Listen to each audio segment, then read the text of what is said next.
Greetings, YouTube. Welcome back. Today is Sunday, August 1st, 2021. I'm joined here with Michael. We are going to embark on a new journey here into session 26, Medo Persia, part 4.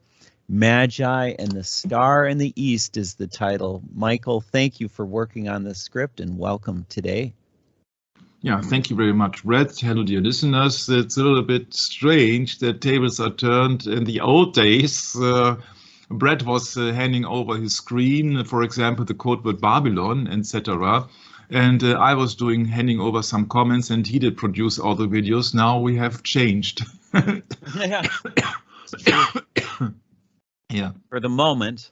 For the moment. Doesn't mean it's going to be permanent, Michael, because I hope to have a new way to deal with updating the software and the operating system. Right now, I've switched over to a new computer, and it's very frustrating, Michael.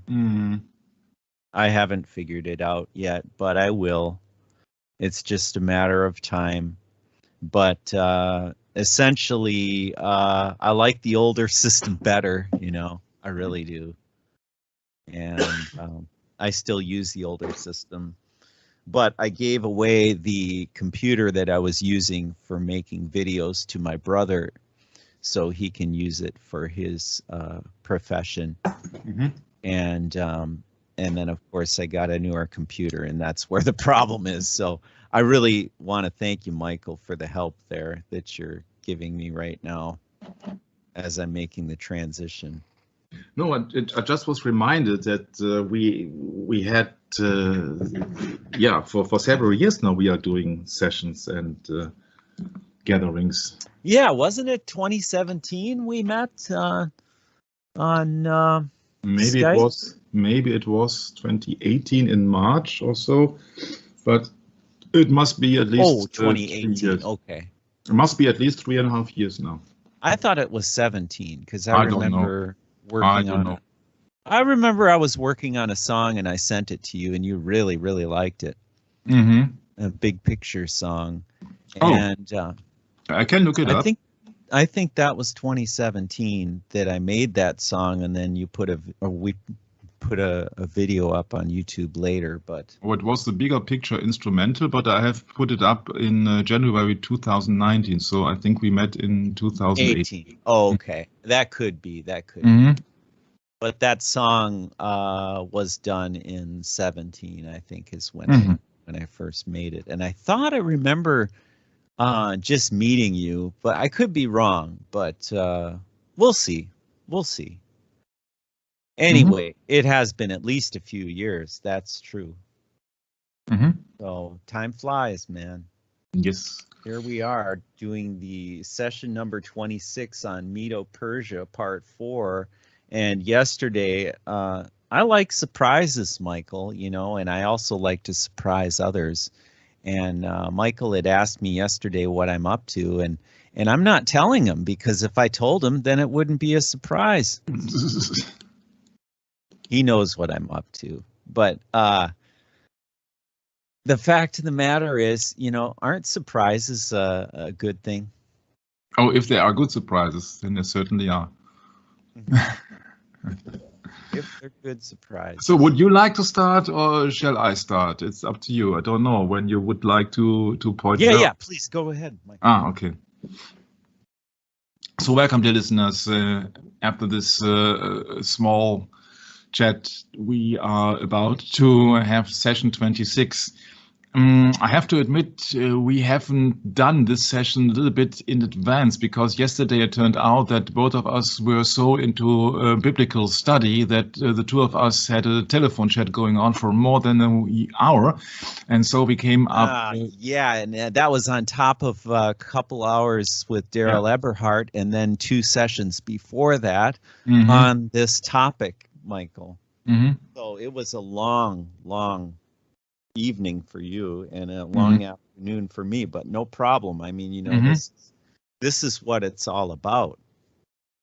Yeah, it comes to the truth. If you don't love the truth, you don't love Jesus Christ. If you love Jesus Christ, you love to hear the truth and you love to discover the things on your own. Because in my humble opinion and in my understanding, I can remember things better which I have researched on my own, but in spite of listening to others. So I like to do research on my own. I like to listen and learn from others, but mostly I can recognize and remember things better if I have fallen over the facts by myself. So let's make a long story short. This is the last part of Medo Persia, because after that we will go on further in the history.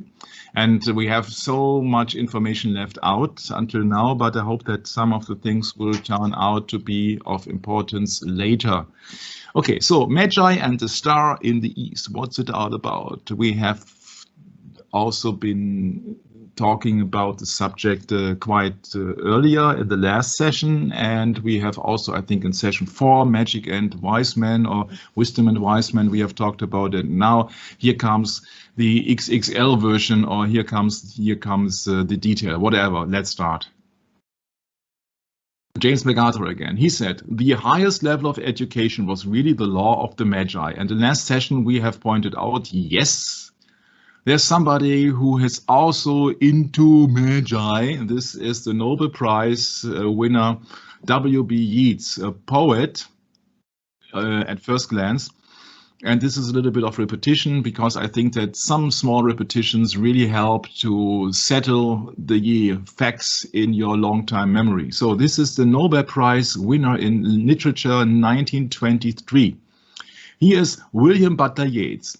On the official Nobel Prize page summary, it's been stated, quote, the Nobel Prize was awarded to William Butler Yeats for his always inspired poetry, which in a highly artistic form gives expression to the spirit of a whole nation. So we got it twice. We got inspired and we got spirit. So for the people who might not be interested or known to our satanic media agenda exposed, let's have it once again. Inspire comes from to prompt or induce something, from Old French inspirer, 13th century, from Latin inspire, to blow upon, to breathe upon, figuratively inspire, excite, inflame from in, plus spirare, from spirare, to breathe, to blow, breathe in. See, spirit. Yeah, okay, let's move on with etymology online. What's spirit? Spirit is a vital principle in man and animals. Do you remember the first book of Genesis,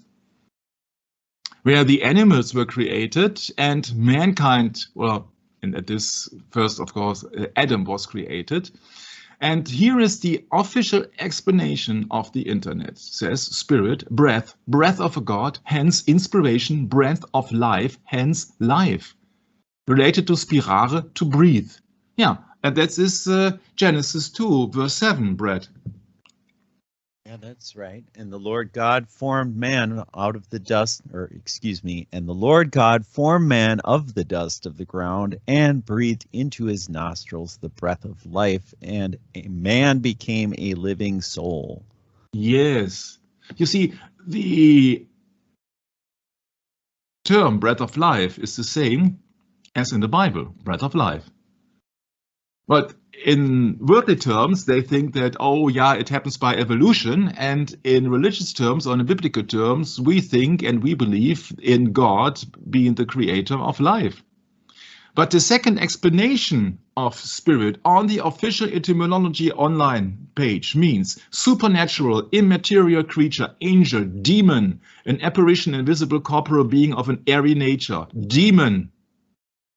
And this relates to W.B. Yeats, because he has been granted his prize, the Nobel Prize, because of his inspired poetry and the expression of a spirit of a whole nation. So once again, the breath of life, inspiration. What spirit did inspire Mr. W.B. Yeats?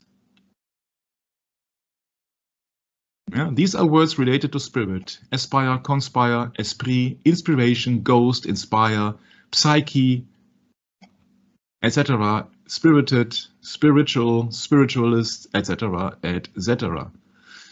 This is the translation of Mr. W.B. Yeats, the Nobel Prize winner, because of his inspiration. It's the tables of the law and the adoration of the Magi. That's exactly the same what James MacArthur has told us. Yeah, that was the highest education were of the Magi, the so-called wise men. 1904. But 14 years ago already, Mr. Yeats joined the Hermetic Order of the Golden Dawn. We are speaking of Satanists. We're speaking of a close circle, of an esoteric circle of sorcery.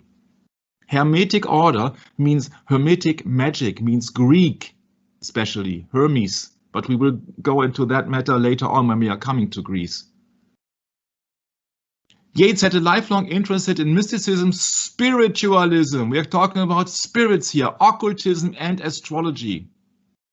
He was a member of the paranormal research organization, the Ghost Club, and was especially influenced by the writings of Emanuel Swedenborg. I have no time to go into this subject, but in 1892, already 2 years after he was a member of this secret circle, he wrote, "If I had not made magic my constant study, I could not have written a single word of my Blake book, nor would the other book ever have come to exist. The mystical life is the center of all that I do and all that I think and all that I write," quote unquote.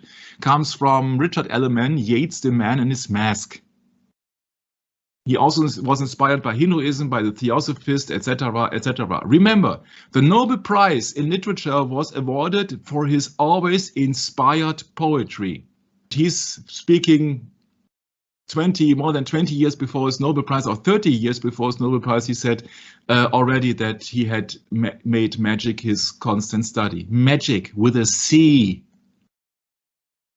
So don't come with the fact or with the excuse that Magi has nothing to do with magic, when this man is trying a magic circle, the Hermetic Order of the Golden Dawn.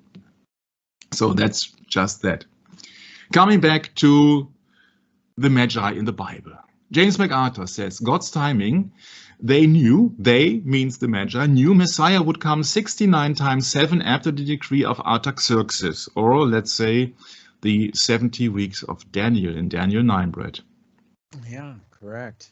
So 69 times 7 is 483. So 483 years after the decree of Artaxerxes.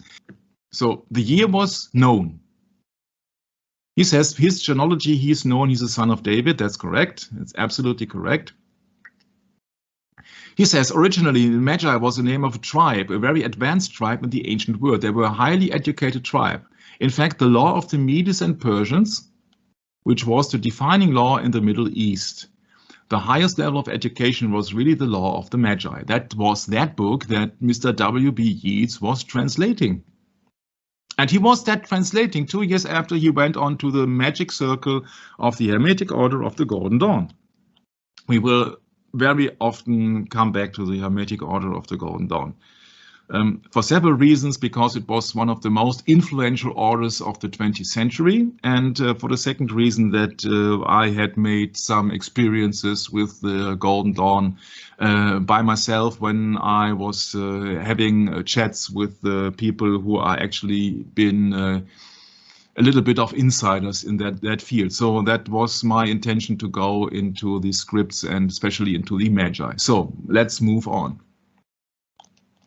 Let's really move on.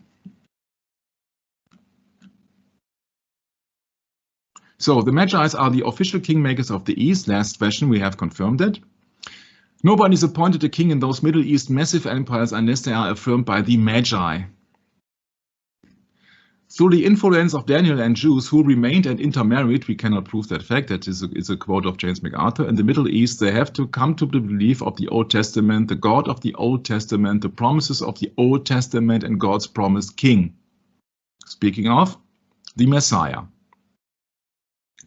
So let's move on. These Magi are skilled scientists, but their science is mixed with some superstition, so they're into both astronomy and astrology. So astronomy is the worldly class that you can calculate the planets and their movements, and astrology means that it is a mythical interpretation of what that could mean for an individual. Let's say it in just broad terms. The leaders of Israel, he points out, the rabbis, the chief priests, the scribes, so all who could read have a religious background. The high priests were completely indifferent to the birth of Lord Jesus Christ. Yeah, remember of the forbidden chapter, Isaiah 53. Yeah. So the people did not recognize him. Then he points out about the Herod. Yeah, I found that very interesting and also very very informative and important for our study. He became marked by fear and vengeance and hostility and a kind of insanity. He was hopeless, suspicious, and suspicion would drive people crazy. He was suspicious of everyone. He thought everyone was after him. And everyone wanted his life, everybody wanted his throne. So he was constantly plotting to murder people. He didn't need any evidence. That's the quote of James MacArthur. He just assumed that they were after him and murdered them anyway.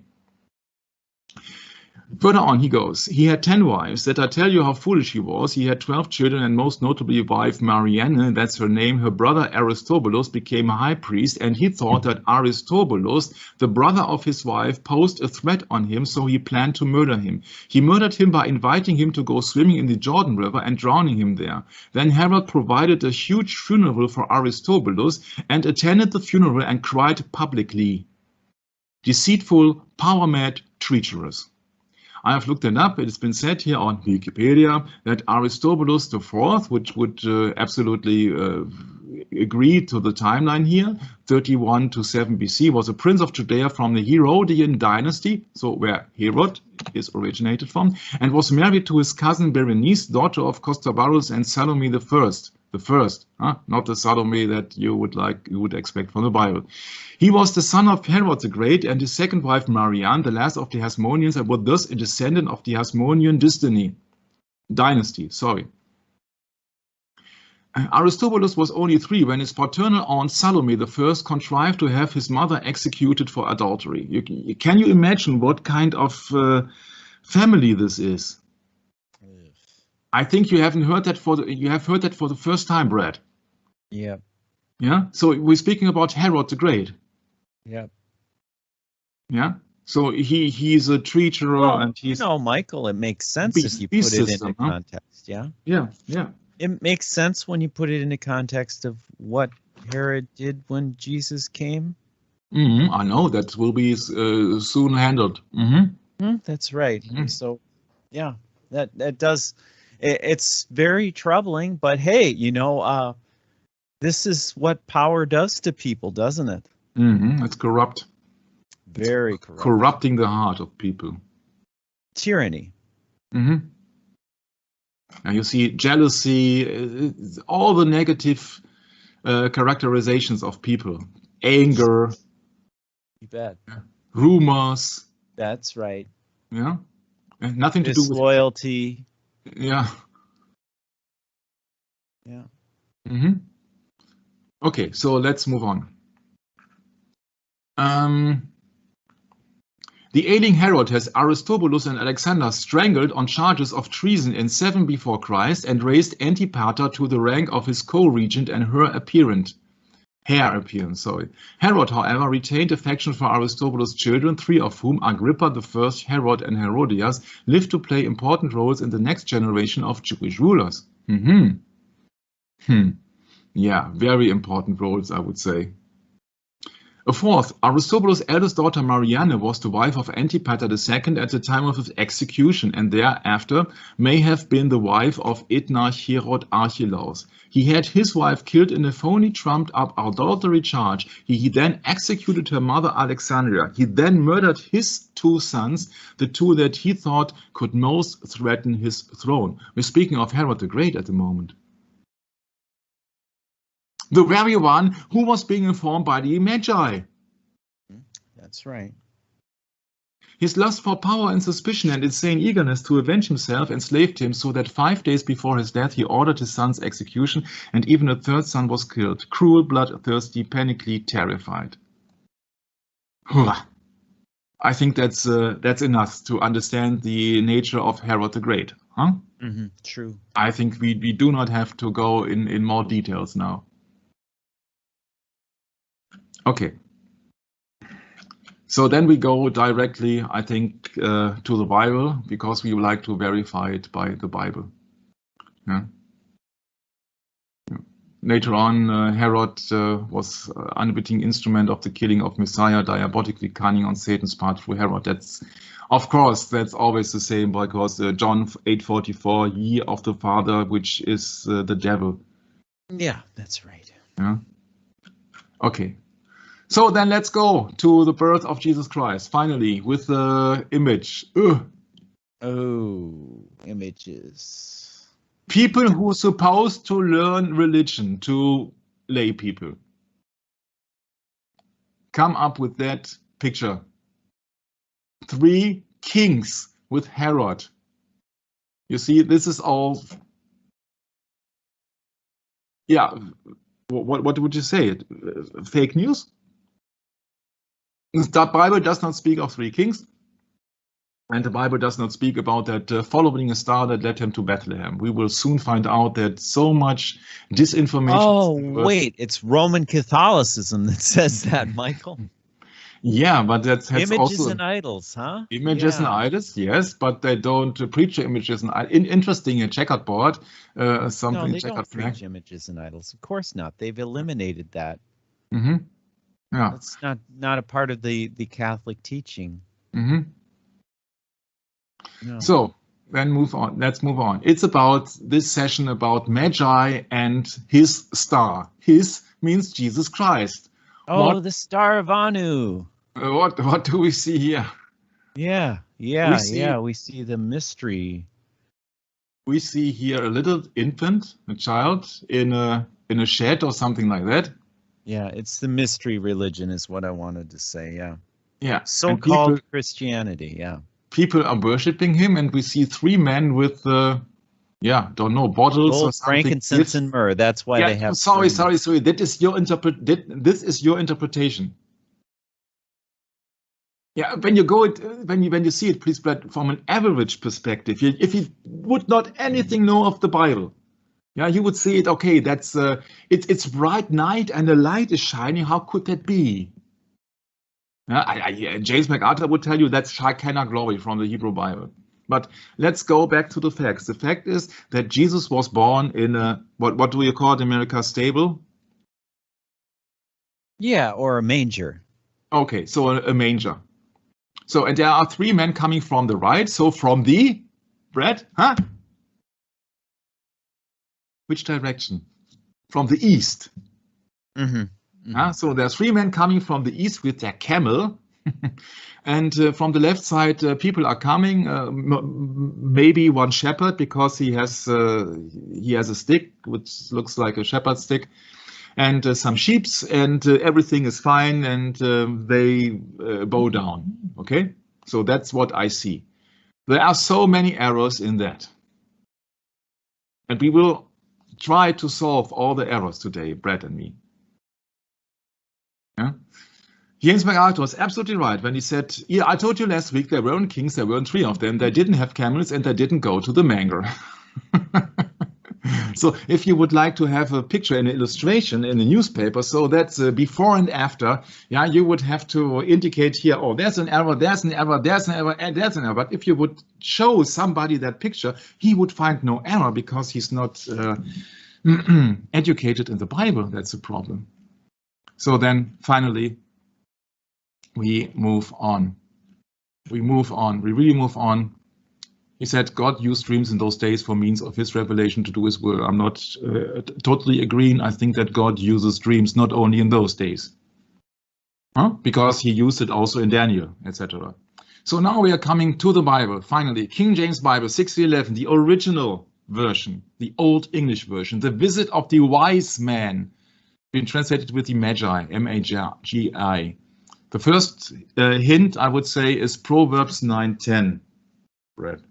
Yes, the fear of the Lord is the beginning of wisdom, and knowledge of the holy is understanding. Yeah. So the definition by the Bible, when somebody has wisdom, means that they have to fear the Lord and that they have knowledge of the holy, so the knowledge of the God. So, and that goes for the wise men, because they wanted to visit the new king of the Jews. They wanted to visit the Messiah. So they were wise. That sets them apart from the regular Magi or the regular scribes or high priests or who else. Yeah, who thought they were wise, but professing to be wise, many of the people or most of the people become fools, like in Romans 1:22. But they had understanding because they knew that something would appear, because they knew most probably about for Daniel that in 483 years after the decree of Artaxerxes, Messiah would appear. So now I will make, this is just a little hint for me, that I will have to open the eSword so that we can do it at the same time, that we know where to look.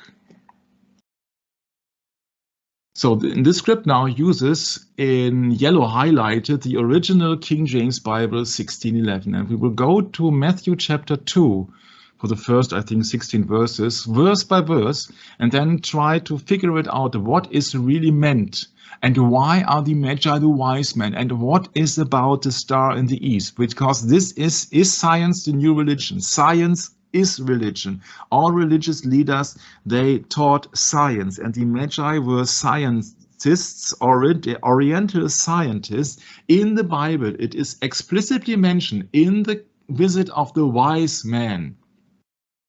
It is explicitly mentioned here in the Bible that is a Magian, oriental scientist, by implication a magician, a sorcerer, a wise man, an oriental scientist. So that's the reason why it has been implemented in the script here. So then let's start with the first verses, I'd say.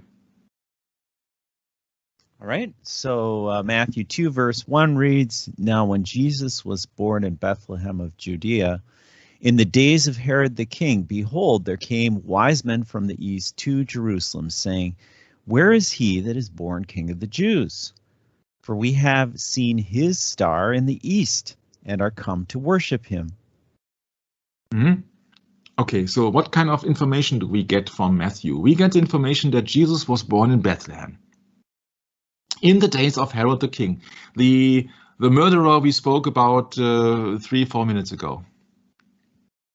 In the days, so during the rule of Herod the king, so the local king, the provincial king, what else you might call him? He's been depicted here as a king, as a worldly ruler, not as the emperor. The emperor is the king of kings, is the emperor of the Roman system, the Pontifex Maximus. So the emperor is the highest position in worldly and in religious terms.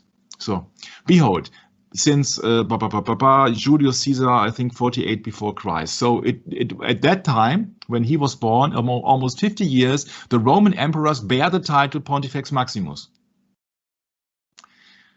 In the days of Herod the king of Judea, there came wise men. So people, wise men in the Bible speaks, there came people who feared the Lord, and they had knowledge of the holy.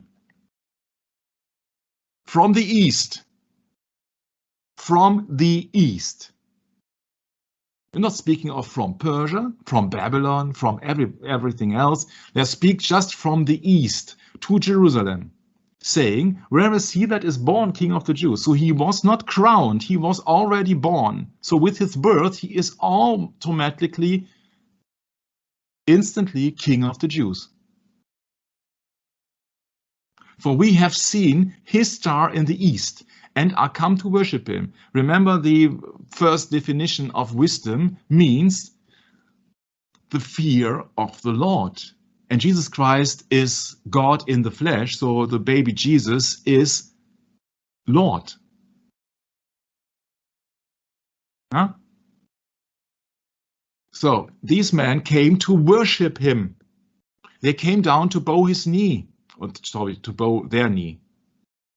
Okay, so I think that there is now a difference in our understanding, Brett, so far.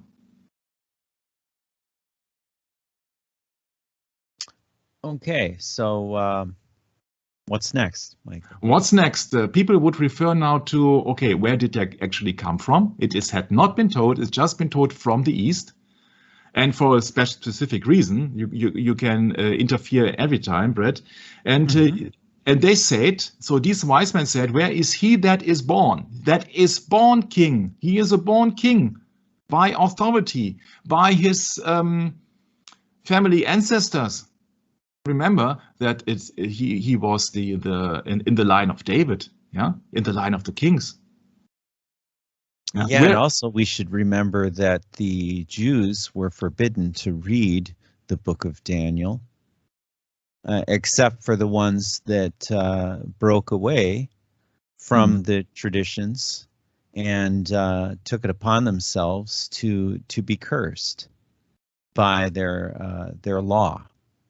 And it was, it was a kind of hidden thing. So that's quite remarkable that these wise men, truly wise men, biblically wise men, came from the East to find the Messiah, because they knew.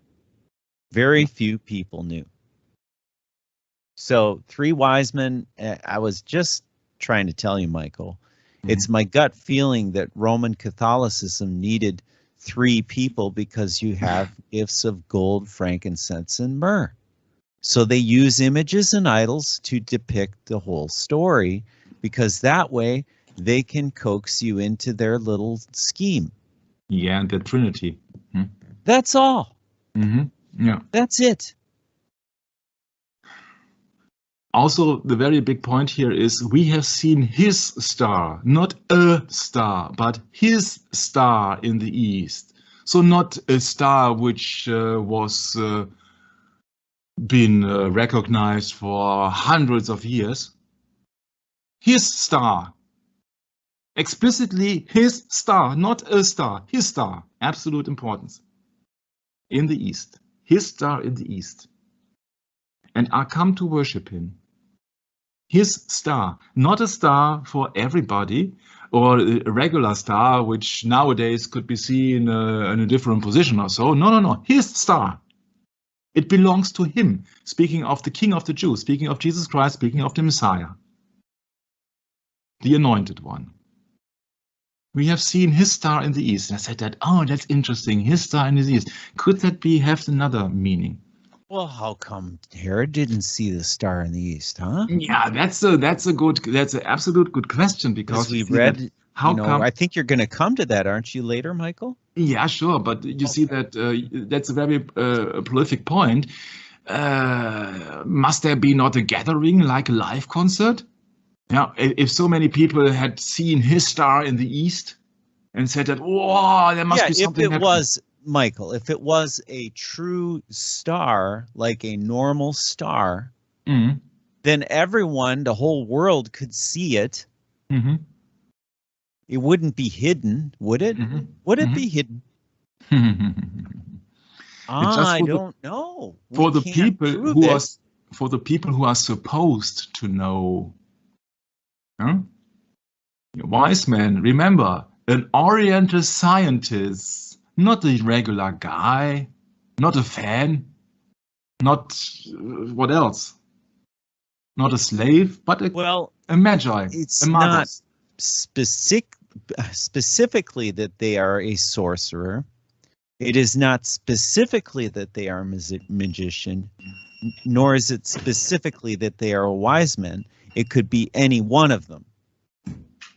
Take your choice. Yep. But I don't think a Bible believer can be a sorcerer. I really don't think a Bible believer can be a magician. But a Bible believer can be a wise man, for sure.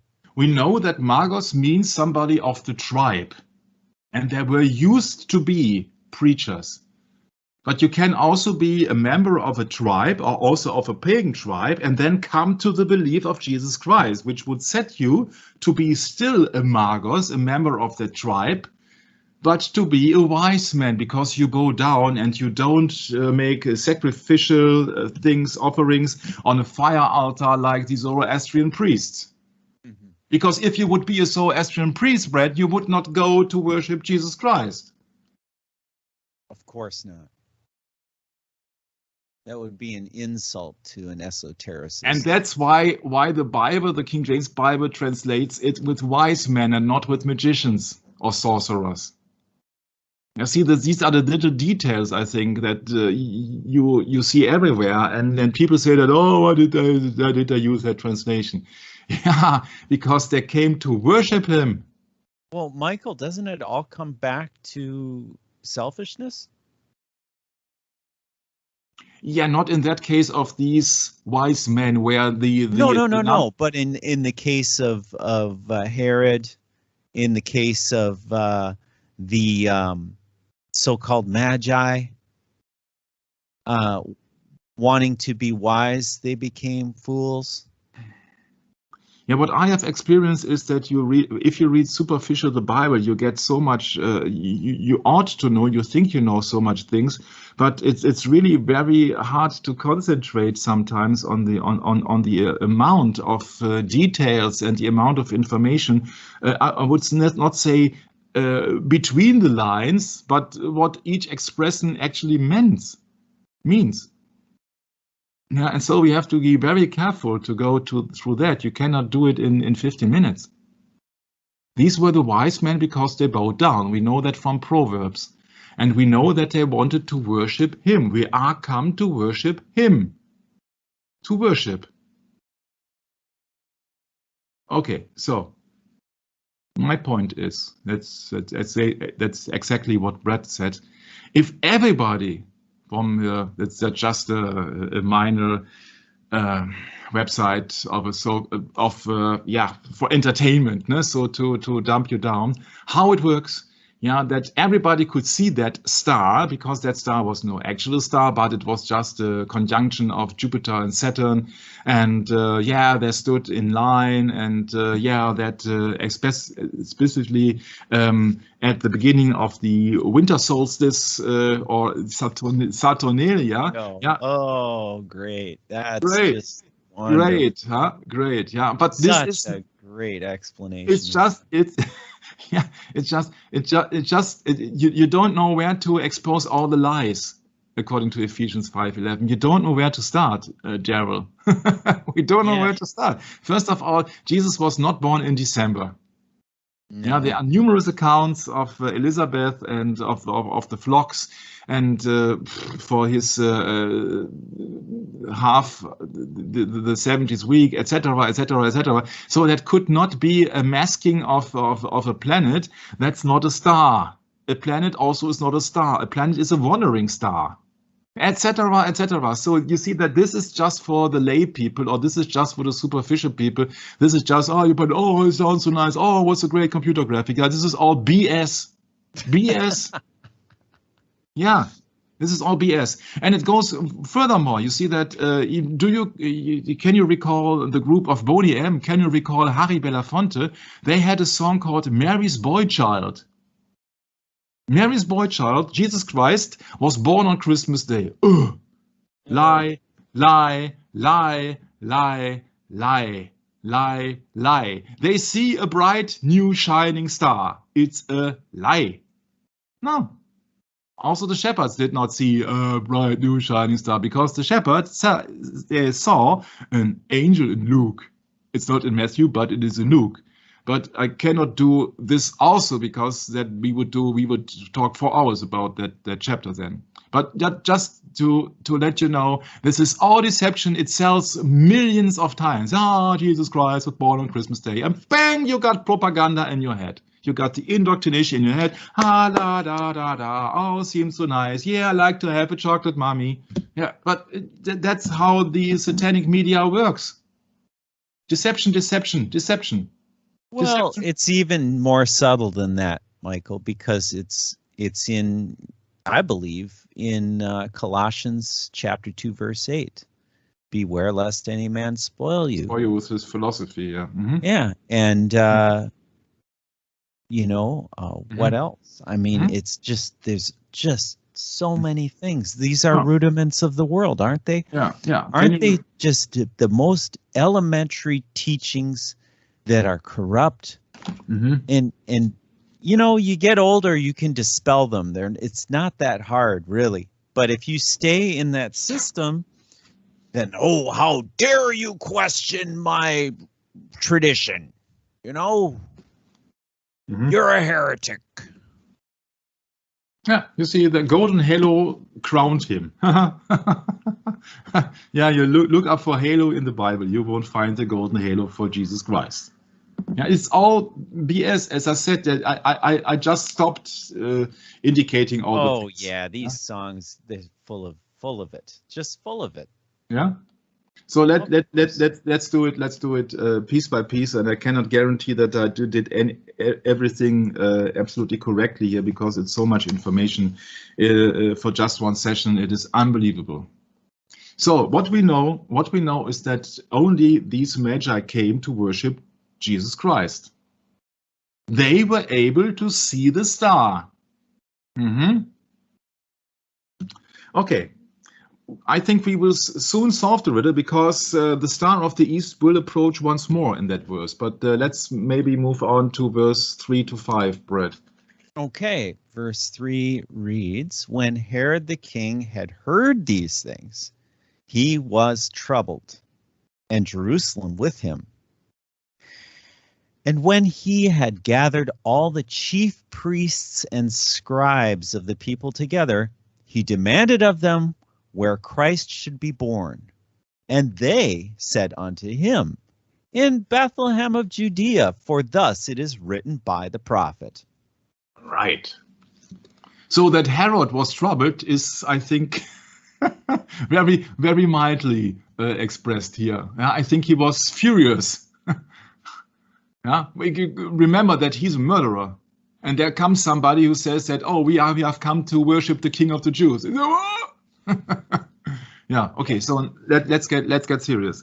When he, speaking of Herod, had gathered all the chief priests and scribes, meaning the people are educated in religious terms and could write and read, he demanded of them where Jesus Christ, or where Christ should be born. And they said unto him, in Bethlehem of Judea, for thus is it written by the prophet. So he gathered the Jews, the chief priests and the scribes of the kingdom of Judea. Interesting enough that these people are not wise, because they could not see his star, but only the Oriental scientists called Magi, the wise men, could see the star, but not the Jewish chief priests and scribes. Oh, could that be that they were very jealous? And if you think about the murdering of Jesus Christ, the crucifixion, yeah, also there were the chief priests involved. They were not friendly against the coming Messiah, it seems, because if they would be one of the elected people to see and recognize the baby Jesus, obviously they were not. And they, meaning the chief priests and scribes, said unto him, chief priest means the head of the priest, the one with the maximum knowledge. They said unto him, speaking of Herod, so the chief priest said unto Herod, in Bethlehem of Judea, for this it is written by the prophet. And last night, Red and me, we had a chat about that, and yeah, I think I have made many remarks of that. I came across a site. Mormon, ooh, yeah. You gotta call Hector. Just kidding. Yeah, I found a site which explains a little bit Bible verses, which saved me a little bit of time, so that I just mentioned here the Book of Mormons. I would not suggest to go into that, because they have so many sources of people who are not in the Bible, and it has nothing to do with the Holy Word of God. So that I'm not speaking of Alma, I'm not speaking of Nephi, etc. I just wanted to point out that this is coming from the source. So I'm using the source, I'm not using the content. So this source says in Isaiah 7:14, Isaiah prophesies that a pure young woman will give birth to God's son. This is Isaiah 7:14. Okay, therefore the Lord himself shall give you a sign. Behold, a virgin shall conceive and bear a son, and shall call his name Emmanuel. Yeah. So then Matthew, Isaiah's prophecy is fulfilled because, of course, that the angel came to Mary and told her that she will give birth to a son. Yeah. So Isaiah 9:6 prophesies that Jesus Christ will come as a baby. Jesus is described by several names. And Isaiah 9:6 reads, "For unto us a child is born, unto us a son is given, and the government shall be upon his shoulder." Or wait, did I say that right? His name shall... Yeah. "And his name shall be called Wonderful Counselor, the Mighty God, the Everlasting Father, the Prince of Peace." Okay, Emmanuel means God is with us. So if the Messiah bears the title God is with us, then Messiah is God because Emmanuel is with them. So he says, Isaiah says in 2 different chapters that the virgin will give birth to the Messiah. His name will be God is with us. And in Isaiah 9, it's been called that his name shall be the mighty God, the everlasting Father, the Prince of Peace. The mighty God. The everlasting Father. Remember the Alpha and Omega? So then in Micah chapter 5, verse 2, it's been prophesied that Jesus will be born in Bethlehem. In Micah chapter 5, verse 1 and 2 reads, now gather thyself in troops, O daughter of troops, and he hath laid siege against us. They shall smite the judge of Israel with a rod upon the cheek. But thou, Bethlehem Ephratah, thou shalt, though thou be little among the thousands of Judah, yet out of thee shall come forth unto me that is to be ruler in Israel, whose goings forth have been from old to everlasting. Everlasting. Alpha and Omega. So Bethlehem has been mentioned in Micah 5:2. This is Bethlehem. Okay. Yeah, so that has been said by the prophet. Going back to in Bethlehem, the scribes and the priests said unto Herodes, in Bethlehem of Judea, for thus it is written by the prophet, meaning the prophet Micah in 5:2. So if you go into the Bethlehem, Hebrews 10:35, we read that it is the house of bread. Interesting enough, if you go into the Wikipedia page of Bethlehem, they will tell you, oh, it has another meaning. Oh yeah, Wikipedia, huh? Yeah, Wikipedia. Wikipedia tells you it's the house of meat, initially named after Canaanite fertility god Lehem.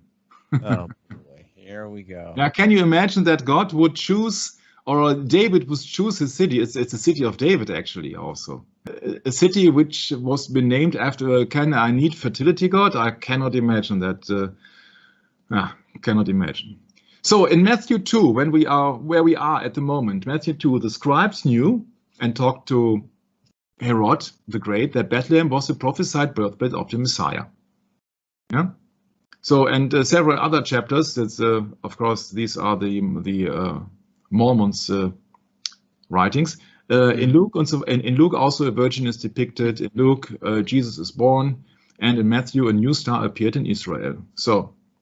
Now, then we move on. We know that the scribes knew about Micah 5, verse 2, that the Messiah would be born in Bethlehem. And Also, they should have known in which year, because some of them must have known the prophecy of Daniel, but that's just not our main issue here. Let's move on with Matthew 2:6 and 7. Okay, Matthew 2:6 reads, "And thou, Bethlehem, in the land of Judah, art not the least among the princes of Judah, for out of thee shall come a governor that shall rule my people Israel." Then Herod, when he had privily called the wise men. So Herod knew that the birthplace must be Bethlehem, because the scribes told him. So then Herod, when he had privately called the wise men, and now we have to skip a little bit back, not the three kings of the Catholic system. Correct. And as there are also no three kings, there cannot be a shrine of the three kings in Germany and Cologne. This is the so-called Shrine of the Three Kings in Cologne Cathedral. Yeah, but the Shrine of the Three Kings. Yeah, this is official Wikipedia knowledge. Oh, so science. Oh, gnosis. But there comes. So this is the Shrine of the Three Kings, the tomb of the Three Kings, believed to contain the bones of the biblical Magi, also known as the Three Kings or the Three Wise Men. Ugh, sorry, but no. Rejection. It had never been mentioned in the Bible that there are three or that there are kings. So this is legend. It has nothing to do with truth, nothing to do with the Bible. We are speaking about a religious artifact here. We are not speaking about the truth. So the history means that it has been resembled in the Cathedral Cologne. It's in central Germany, a big city, about 1 million inhabitants, this is the chapel of the Magi Cologne Cathedral, where the shrine of the three kings was kept from, etc., etc. Where should I start? The relics of the Magi were originally situated, this is legend, at Constantinople. Oh. Constantine the Great, the so-called founder of the Roman Catholic state church system. And you don't have to believe everything what is here, because that originally there were no three kings, so there cannot be a shrine for three kings. It's so simple. Everything else is futile information. When this happened, when that happened, that it was, of course, the Holy Roman Emperor Frederick Barbarossa. Yeah, somebody who has combined church and state. The Holy Roman Emperor of German nations. Frederick Barbarossa means Redbeard. We talked of him extensively in the Crucifix sessions. He supposedly took the relics from the Magi from the church of Saint Eustachio in Milan and gave them to the Archbishop of Cologne, Reinhard of Dassel. The relics have since attracted a constant stream of pilgrims to Cologne. Oh, is it a tourist attraction? And I have to admit, when I was a young boy, I had to go to the Cologne Chapel. I even went up 1,000 stairs, and I saw it. I saw this shrine. I saw everything. I was, I don't know, 9, 10 or so. I went, I think, with my parents or so. But you see that at this age, what could I know? Everything was shiny and bright and whoa. Okay. In the days of Philip of Heinsberg, the shrine of the three Magi, where is it been stated there were three? Nowhere, was built. This was told to me by some eyewitnesses who were present when the three Magi were put into the shrine, says Vita Ustorgi. Okay, so we have to believe that, I guess. Huh? We have to believe that. I don't believe it, because I know there were no three Magi. Well, it gets worse. A shrine in English means an ark of a covenant, a chest cover, a case for relics, or a tomb of a saint. So speaking of worship of the dead. Around 1199, King Otto IV gave 3 golden crowns purported to be made for the 3 wise men. Once again, no. As a present for the Church of Cologne. Because of the importance of the shrine and the cathedral for the later development of the city, the coat of arms of Cologne still shows these 3 crowns symbolizing 3 kings. 1, 2, 3. And a double-headed eagle. And on top of that, who's on top of that? Who's on top of the city of Cologne? The church. The crown. That's right. This is a picture of Cologne in 1945. Not by accident, I chose a picture from the end of the Second World War. Can you imagine why I'm showing this picture? Is there something remarkable on that picture? Compare, please, the church to the other buildings. I'd say the church is in pretty good shape. Yeah. At least it's not bombarded. What a coincidence. When everything else is devastated. We like to have it more actual. This is a picture from the Domplatte, from the place before the church. You see a broken window. Of course, it can be happening by grenades, by ammunition, by vibration of bombs in the area. I don't know. Yeah, this is 1945. Yeah, this is a comparison old to new to old. You see that the glass has been shattered, but everything else is still almost intact or in place. Yeah, you see glass has shattered. Okay, that's quite usual, I think, in a war that glass is shattering. Yeah, here you see it from the top. Maybe this is a Zeppelin. I don't know. Yeah. Yeah, but look at the comparison. You see the bridge is totally blown off. Yeah, you see the houses are totally destroyed by fire, but the church is still standing. Construction of the present Cologne Cathedral began in 1284 to house these important relics. Aha, that was the reason? To house the shrine of the so-called three kings, who weren't three at all, and kings also not kings. Yeah. But this is the shrine of the three kings. Actually, in Germany, you got a public holiday in some Catholic countries. It's called the Day of the Three Kings, the 6th of January. I'm not making it up. It's really, and young children are going from house to house singing and asking for a little gift. And they are being disguised with the clothes who reminded to three kings. Now, what do they know? Nothing. Nothing. Yeah, it's been decoration with images everywhere, gold. What says the second commandment in Exodus 24? That thou shalt not make unto thee any graven image. That is in the earth beneath. Yeah, so this is a depiction of a shrine who should resemble the remains of three people, so speak in broad terms. Yeah, and so a church has been built to present that. My. Very interesting, huh?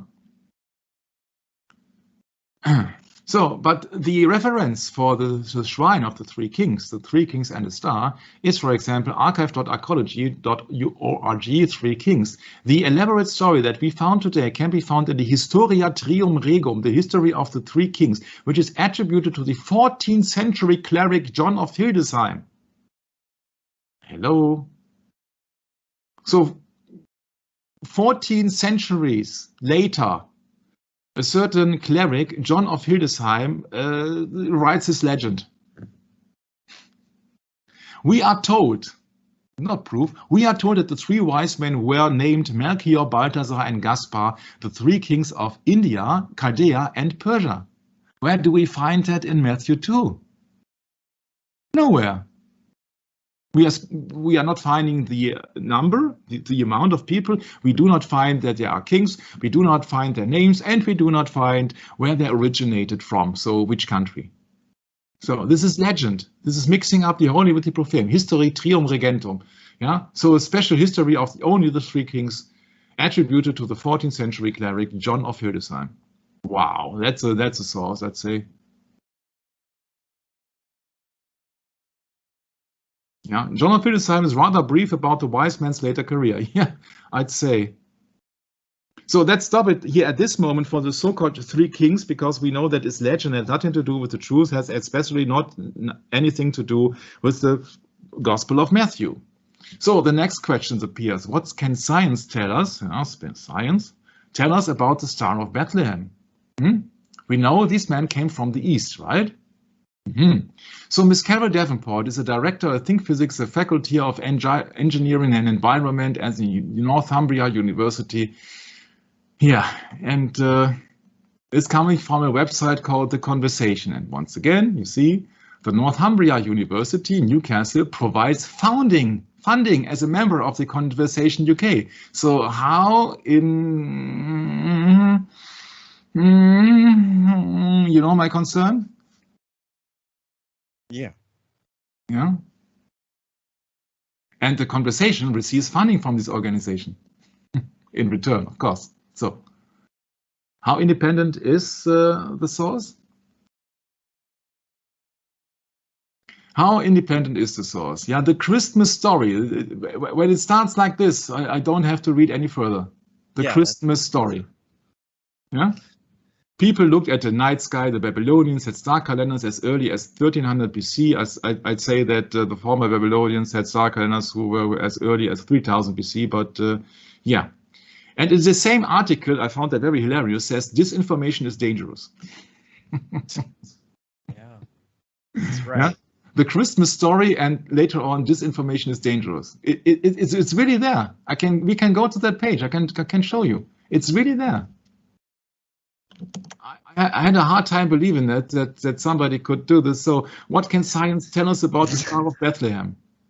Yeah? Oh man, Yeah? I can hardly take this. Yeah, so the Christmas story can serve as a reminder that people have looked at the night sky. So, and then fight back against disinformation. It's comedy, huh? It's like real world comedy. It's real world comedy. Well, Michael, this is simply propaganda for the other side. Mm-hmm. And by the other side, I mean the people that don't wish to read the Bible and trust in the Word of God, but rather trust in men, and that they got to protect their information superhighway. They have to protect their funding. Well, exactly, Michael. It's all mammon, isn't it? Mm-hmm. There we go. You see, they are talking about, quote, the stars and constellations were important. According to biblical tradition. Yeah. Yeah. You see, if you are an agnostic, for you, biblical, the Bible is traditional mystery, or what else? Oh, boy. No wonder the world don't get it, Michael.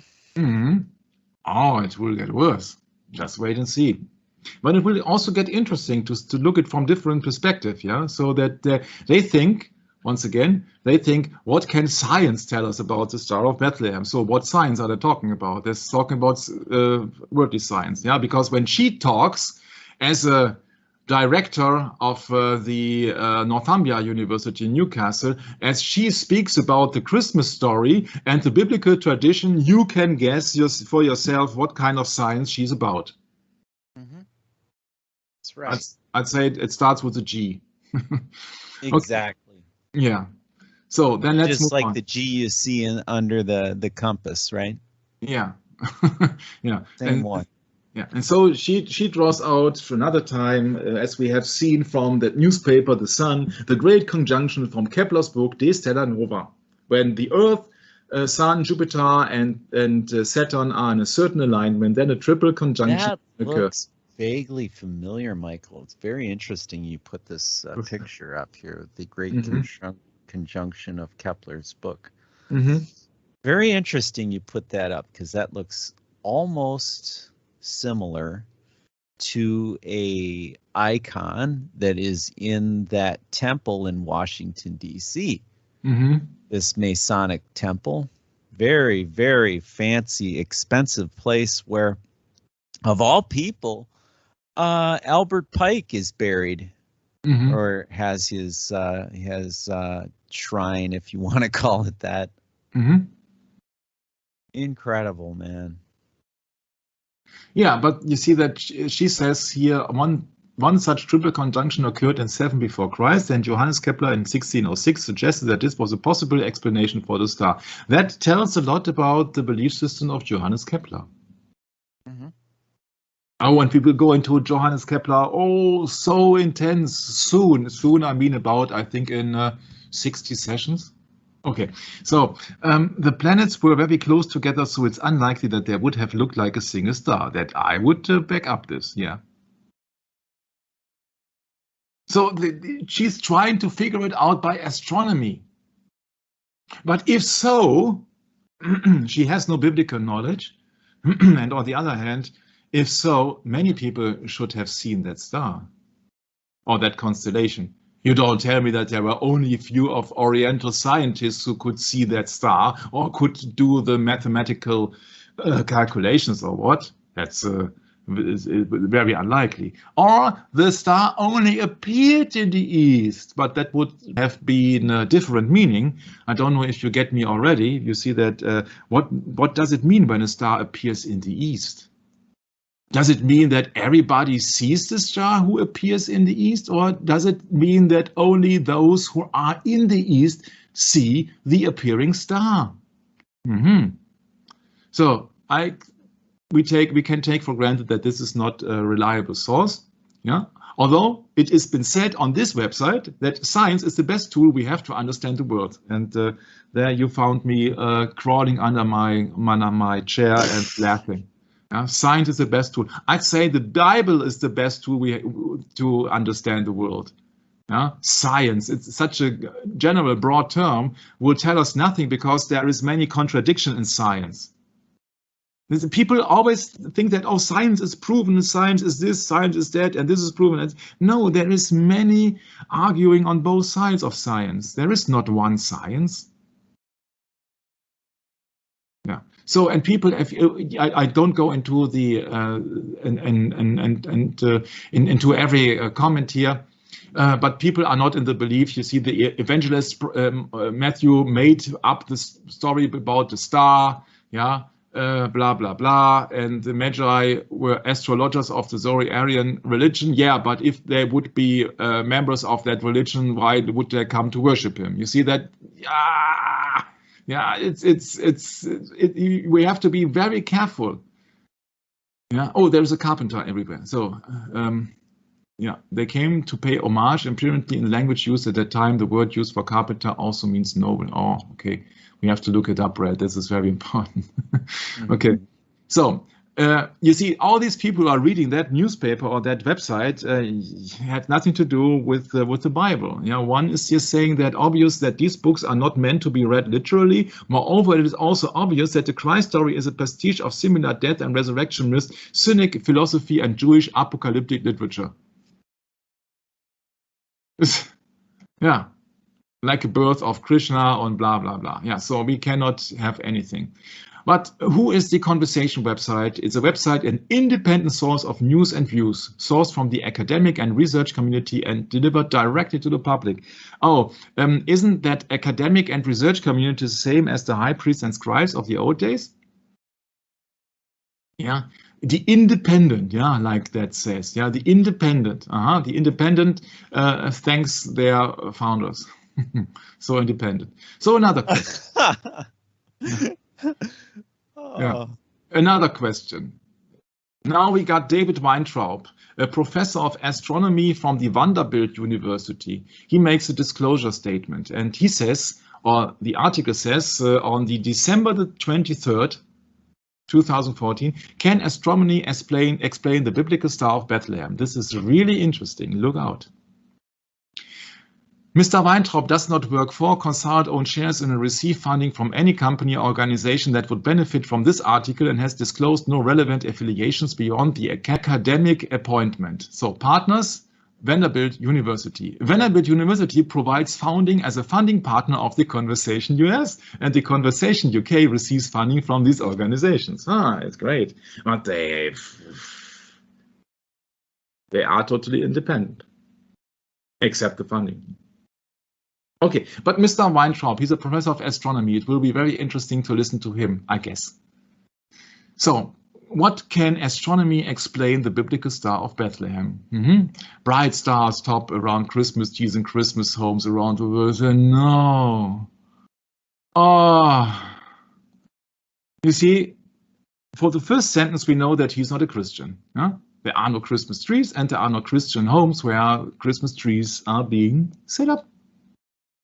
So what's it all about? Let's say for astronomy. He said, to understand the Star of Bethlehem, we need to think like the three wise men. I said, no. Yeah. See what the problem is. I'm arguing with the if you simply just replace Christianity or Christmas with Roman Catholicism, then you get a little more accurate, Michael. Yeah, but you see my problem. You see, I've studied astronomy also by a private teacher, but I'm not a professor. But I try to combine the dots by the Bible, and that's what these people do not do. So they have their own kind of truth. So he says, motivated by this so-called star in the east.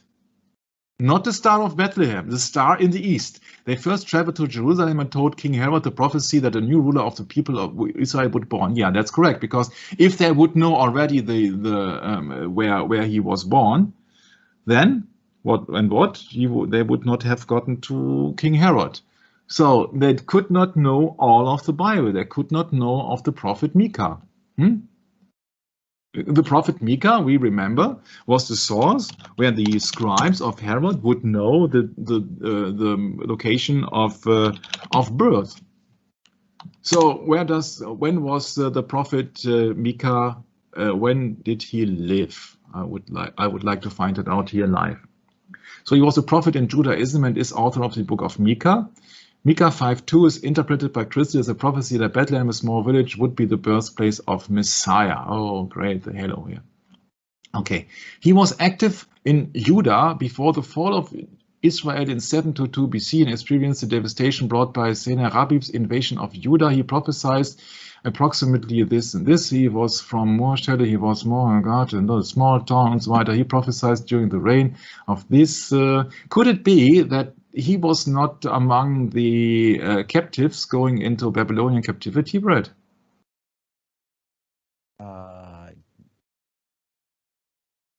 Don't know. Babylonian captivity was around 600 before Christ. So maybe his prophecy has not been written down. So we cannot go into this matter in this short session here or in this long session here. Yeah. But that would be very interesting to find out why the Magi didn't know the place of birth. Apparently, they had to be known the place of birth. Yeah? So that is a question I cannot solve at the moment because due to lack of time. But let's move on. We have the first Christmas astronomy puzzle. How does Matthew's stars move before them like the taillights on a snowplow you might follow during a blizzard and then stop and stand over the manger in Bethlehem, inside of which supposedly lies the infant Jesus? That is not correct. That is not correct. That is incorrect. Also, this depiction is incorrect because the three Magi, as we will learn later, will not stand in front of the manger. So, once again, I got a professor of astronomy who has no idea of the Bible. What's a sad word, huh? Who to believe than the Bible? The astronomer in me, speaks the professor, knows that no star can do these things, nor can a comet or Jupiter or supernova or a conjunction of planets and no other actual bright object on the nighttime sky. One can claim that Matthew's words described a miracle, something beyond the law of physics, but Matthew chose his words carefully and wrote star in the east twice, which suggests that these words hold a specific importance for his readers. And there he was spot on. Spot on. Can we find another explanation consistent with Matthew's words that doesn't require the laws of physics to be violated and that has something to do with astronomy? He says yes, okay, maybe another explanation, but let's look at it from this viewpoint. Astronomer Michael Molnar points out that in the East is a literal translation of the Greek phrase ente Anatole, which was a technical term used in Greek mathematical astrology 2,000 years ago. It described very specifically a planet that would rise above the eastern horizon just before the sun would appear. That is incorrect. That was not a planet, it was a star. And a planet is a wandering star, but that's just a minor issue here. Then moments after the planet rises, it disappears in the bright glare of the sun in the morning sky. Except for a brief moment, no one can see this star in the east. This is the worldly explanation. So this is original Matthew 2nd, Anatole. Okay, so NT Anatole, in the east, Anatole. Okay, so star in the east means a star or a planet which is been visible before the sun goes up, in broad terms, Brett. Okay. So then look at this. What's Revelation 22:16 telling us? Should I read it? Yeah, please. Revelation 22:16 reads, and okay, I, Jesus, have sent my angel to testify unto you these things in the churches. I am the root and the offspring of David, the bright and morning star. Mm-hmm. It's the star in the east. And where is the sun going up? In the east. You see, Japan has a famous flag with the orange symbol in it. That's the sun, and Japan is been known for the land of the approaching sun. What is it? Land of the morning sun? What is it in English? The land of the ascending sun. Oh, say that again, Michael. My head was in the scripture here. Okay. It just went right over my head. So in German it means the land der aufgehenden Sonne. So, and that I need in land of the rising sun. The rising sun, yeah, the rising sun. Yeah. Okay, yeah. Japan. Yeah. Okay. Yeah. You see, the morning star, yeah, Jesus Christ, yeah, is the offspring of David, means he is in the succession of the King David. Therefore, he has been born in Bethlehem, the city of the king, and also been prophesied in Micah, and the bright and morning star. Therefore, to back that up, God sent a star when Jesus Christ was born, because Jesus Christ is the morning star. But only for those who believe in him, they can know the time by calculating the years and by the star that appeared in the east, because it appeared in the morning. And these people, they came from the east, therefore they could see the star before all others. So if that would be a worldly explanation, but this is very interesting because it is the morning star. So going into the Revelation here, 22:16, yeah, the bright and morning star. Then we go into Matthew 2. We have seen a star in the east, so we have seen his star rising. Comment. Yeah. I also would like to add 2 Peter chapter 1, verse 19. 2 Peter. Yes, thank you, Michael. We have also a more sure word of prophecy, whereunto ye do well that ye take heed as to a light that shineth in a dark place, until the day dawn and the day star arise in your hearts. Mm-hmm. Yeah, people are confused because they think that the morning star is usually the Venus, and it's been a synonym for the pentagram and therefore a synonym for Lucifer. But you see that Lucifer was only the light bearer, because Jesus Christ says explicitly in Revelation 22:16 that he is the bright and morning star and not Lucifer. Lucifer is the light bearer, but not the light. Was supposed to be the light bearer, but then failed, and then he was rebelling against God and especially against Jesus Christ, to obey Jesus Christ, and therefore he fell down, and then from then on was the adversary of God, or the adversary, of course, of Jesus Christ, and he was then simply be known as Satan or the devil. Satan means adversary. So that's the big lie that the Freemasonry says. Oh yeah, our supreme being is the morning star, and you see the pentagram, and therefore it is Jesus Christ, and blah blah blah. No, that's not true. But it is the morning star. Star is Greek 792. Yeah, once again, I am the root and the offspring of David, and the bright and morning star. So the planets, the sun and the moon, wander through the fixed stars. In fact, the word planet comes from the Greek word for wandering star. That's absolutely correct. That's absolutely correct. So they could recognize the day of, or the time of birth by a special morning star, because they were Oriental scientists. That would be the information so far, but it goes furthermore. This professor says we need a little bit of astrology background. When the planet reappears again for the first time, it rises in the morning sky just moments before the sun. Yeah? For the first time in many months after having been hidden in the sun's glare for those many months, that movement is known to astrologers as a heliacal rising. It's the first reappearance of a sky, or what is an anti-Anatole referred to in the ancient Greek astrology.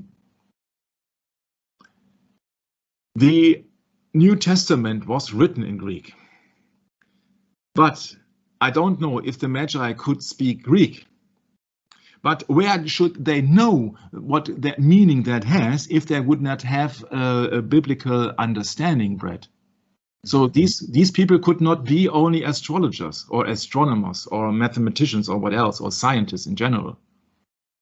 Yeah, they must draw a connection to the King of the Jews, and they could only do that if they had special knowledge, special education by people like Daniel. They came from the East. They came from the East because they saw the star in the East. They could not come from the West, because maybe this star only appeared just a moment before the sun rises. That would be the worldly explanation for Matthew 2:2 only. We will face some other prominent problems soon in that theory. So the star in the East refers, in his explanation, to an astronomical event with supposed astrological significance in the context of an ancient Greek astrology. So far, so good. Okay? So what about the star park directly over the first crash? The word usually translated as stood over comes from the Greek word epano, which has also an important meaning in ancient astrology. It refers to a particular movement when a planet stops moving and changes apparent direction from westward to eastward motion. This occurs when the Earth, which orbits the Sun more quickly than Mars or Jupiter or Saturn, catches up with or laps the other planet. Yeah, but there we got a big problem coming up. You see, this guy is just simply focused on his science called astronomy. Yeah, That's right.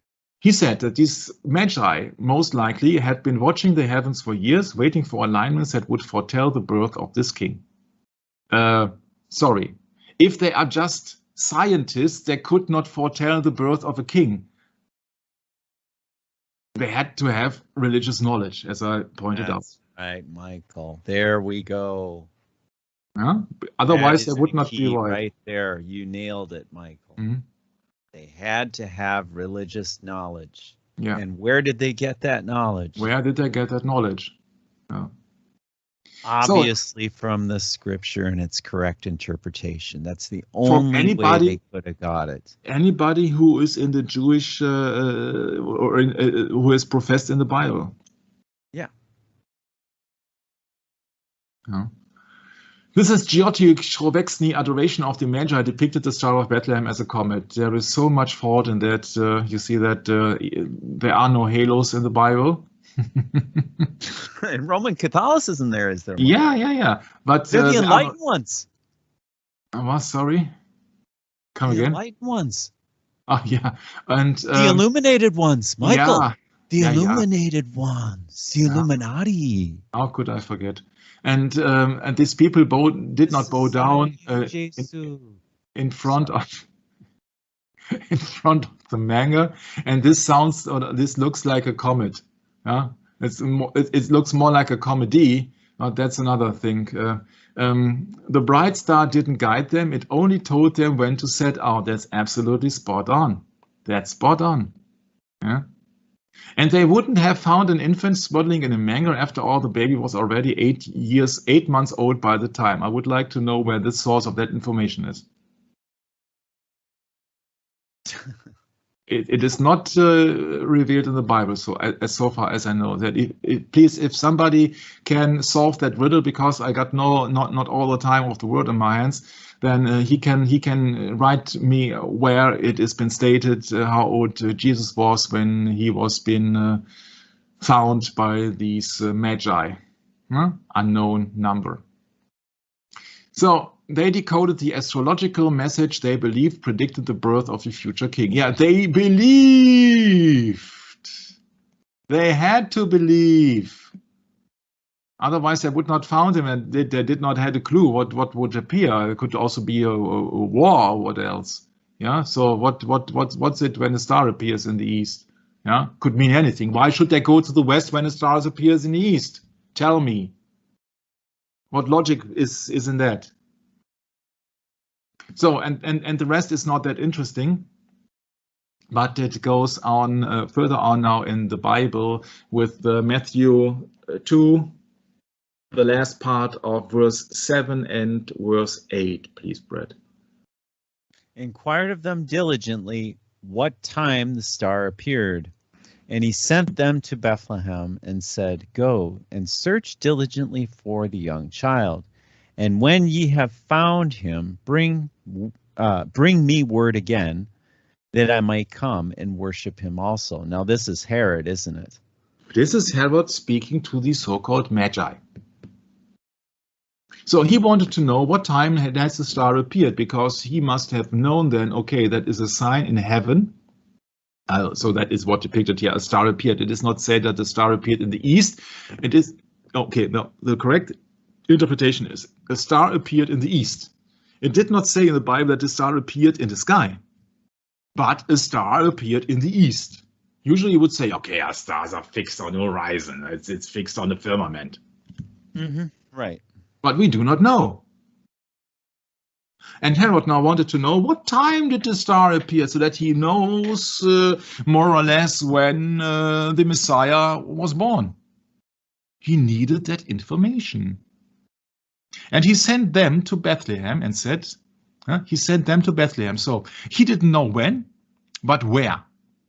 And the Magi, they did know when, but not where. So they interchanged the information, so now both of them knew when and where. And Herod, as he was a murderer and opponent of Jesus Christ, because he was being explained as being the king of Judah, he sent them to Bethlehem and said, search for the young child, because there must have some time appeared in between seeing the star and approaching Jerusalem, apparently, because he said, search for the young child. Yeah, so young child, I don't know, 2 days, 5 months, I don't know. And when ye have found them, bring me word again, so please return, that I may come and worship him also. So he didn't want to have the location. And it's very strange that he did not send his high priests and scribes, huh?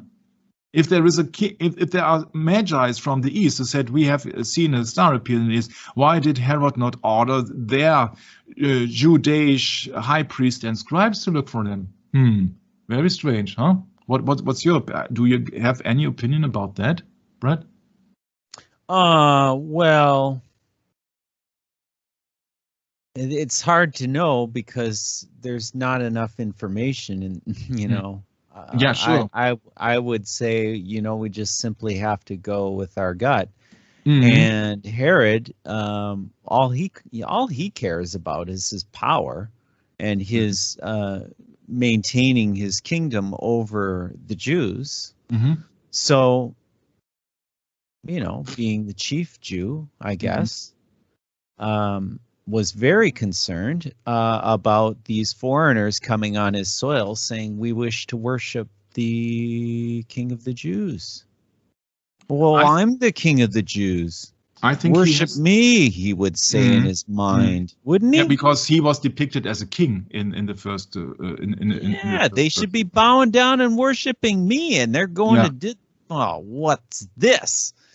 something more to deal with in my kingdom, you know? Yeah, and also the second one is, I think he did not put trust in the high priests and scribes of the Jewish people, because they could not figure, they did not see the star. So he said that, okay, these Magi, There you go. these are preferred people. So I guess that Herod have sent out these Magi, and maybe some spies or something, that they said, okay, that we know Jerusalem, we will encircle Jerusalem or something like that. And that, yeah, maybe he thought that, okay, that if the story is true, then when they come back and they have found him, I have the proof, and then I will take action. So he says, of course, I may come and worship him also. Yeah. But he wanted to have proof that it is just the correct meaning of that star approached in the east. So that in that time, when the so-called wise men would have reappeared to Herod, then I think he would take action, and we will see that it will be backed up, I think, later on. So, but the thing is here, time the star appeared. They appeared in the east. It has not been written as there was a sign in the sky or a sign in heaven. Can you remember Revelation 12, when there was a war in heaven and a sign in heaven? Yeah. But here is just a star appearing, and I don't know where the star appeared. I know it is in the east, but did it appear in 5 feet high or on the firmament? I don't know. So we do not know yet if there is an astronomical explanation possible. Let's move further on. Verse 9. Continues and says, when they had heard the king, they departed. And lo, the star which they had saw in the east went before them, till it came and stood over where the young child was. Yeah, I think we have to stop it right here. You see why? Mm-hmm. The star which they saw in the east went before them, but they were not in the east at the moment.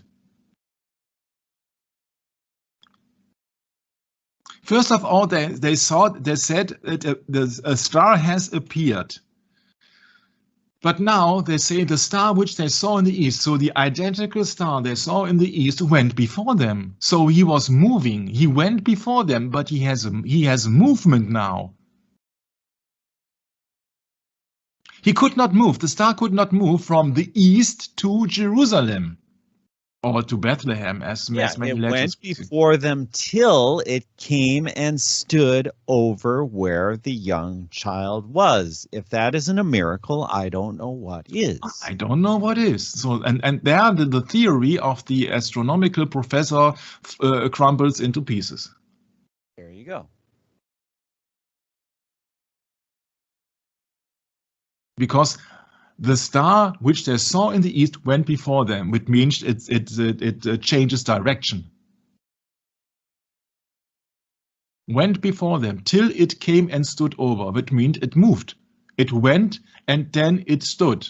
Went and stood. And verse 10 continues, Michael, and says, when they saw the star, they rejoiced exceeding great joy, excuse me. Mm-hmm. And they were very happy. Yeah, sure, there were. And we are not They were excited. Yeah, and we are not been told if they saw the star at daytime or nighttime. Correct. We don't know when they have departed from Herod the king. Once again, Herod is depicted as king. When they have heard the king, they departed. All we know is Herod was troubled. Yeah, say at least. So maybe he didn't have enough time to really think about what was ahead for him, did he now? Yeah, and also didn't really see it coming, other than here are these wise men showing up and they want to go worship the king of the Jews? Mm-hmm. Who is the what? I'm the king of the Jews. He's confused. And also the verse 10, when they saw the star, you realize what that means. At that time, they departed, and behold, the star which they saw in the east went before them. When they had heard the king, they departed. And lo, the star which they saw in the east went before them. So the most probably, the identical star went before them, got in motion. It moved till it came and stood over where the young child was. So from when they have departed from the king, where was the king? In Jerusalem. From Jerusalem to where the young child was, in Bethlehem. So from Jerusalem to Bethlehem, they saw the star in the east, which went before them, till it came and stood over in in Bethlehem. Mhm. But more profound, I found verse 10 even, when they saw the star. Listen to my pronunciation. When they saw the star. Mhm. So the star went before them, but only they saw the star, because otherwise there would be a great crowd gathering and said, oh, where are these men going into? And the Magi would say, oh, there's a star, we are following a zeal, the king of the Jews. No, I think they rejoiced with exceedingly great joy, but they didn't tell anybody that they could see the star. But most They didn't likely, come and get Herod now, did they? no, but they didn't tell anybody. And I think they had a special gift from God. Well, Herod commanded them to come and get him so that he could worship him, didn't he? Mm-hmm. They're not following his command. You know why? Because he's not king of the Jews. Mm-hmm. And they knew it. They told him to his face. Mhm. Imagine that, Michael, going to the king of the Jews they are without doubting, any fear at all. yeah, they and are doubting saying- his. Yeah, they are doubting his authority. That's your meaning. Yeah. Yeah. So the Magi said that, we are the newborn king of the Jews, and who are you? So yeah. That's something. No Yeah, wonder because you see that if up- they say we saw a star in the east and we are coming to the king of the Jews, so that what position Herod is when he has not a star of his own. And these are wise men. They're people of authority. Yeah, much more And wiser wealth, than too. any Herod. They had wealth too. Yeah, we don't know if they have shown him the gold or so, but we know that. Probably not. I would assume not. Yeah, but we know that they had the ability to saw the star, and these men who are coming down to worship him, these were the men who were chosen to worship the little Jesus. But there were not a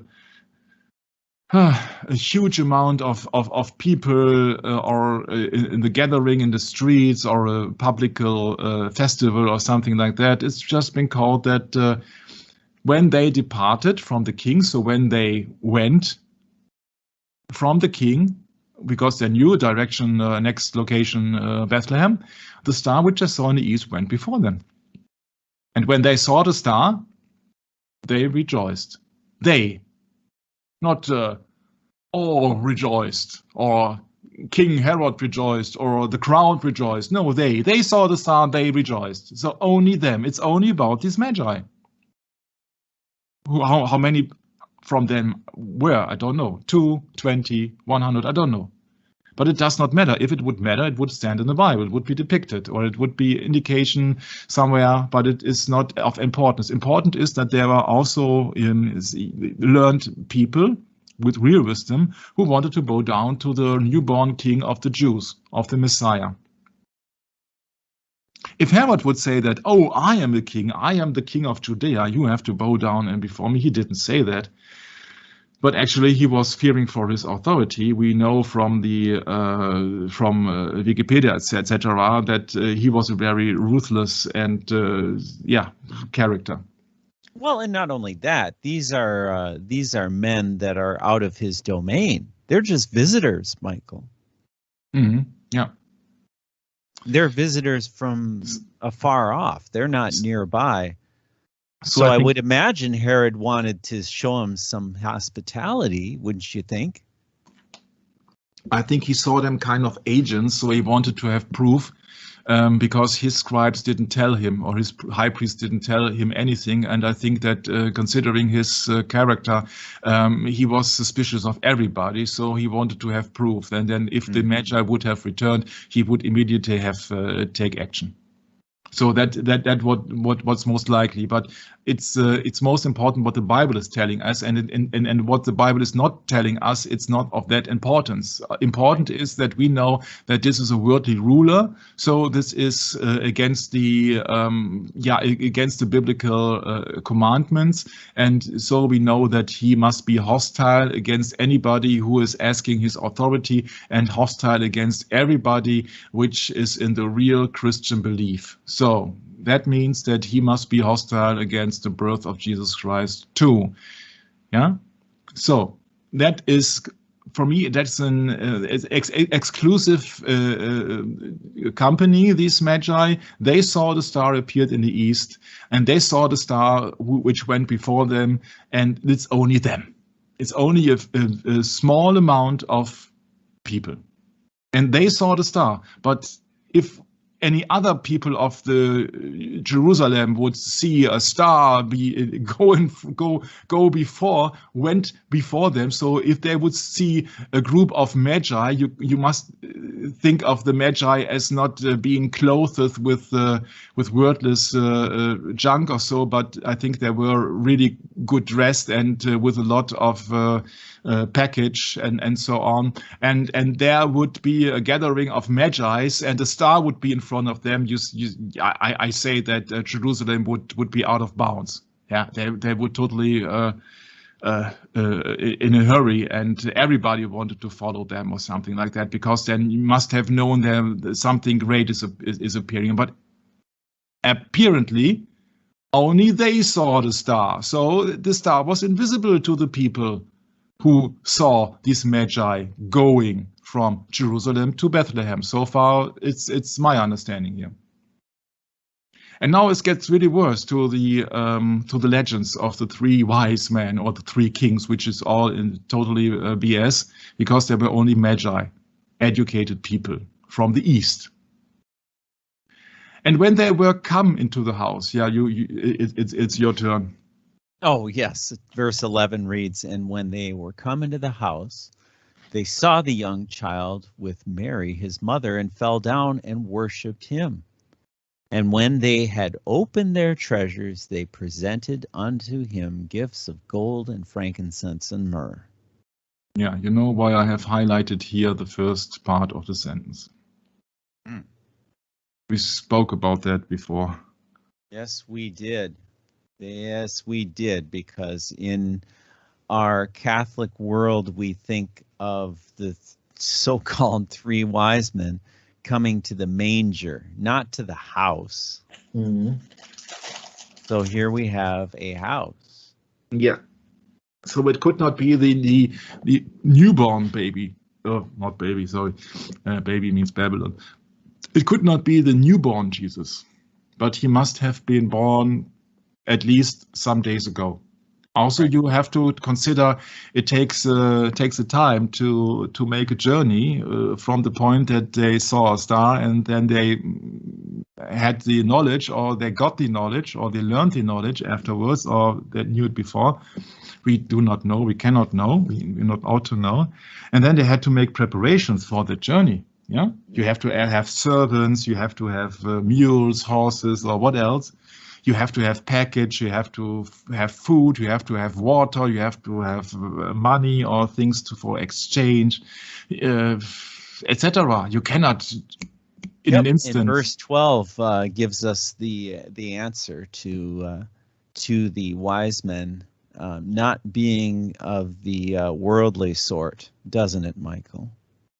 Yeah. Because in verse 12 it says, "And being warned of God in a dream," speaking of the wise men here, "they should not return to Herod.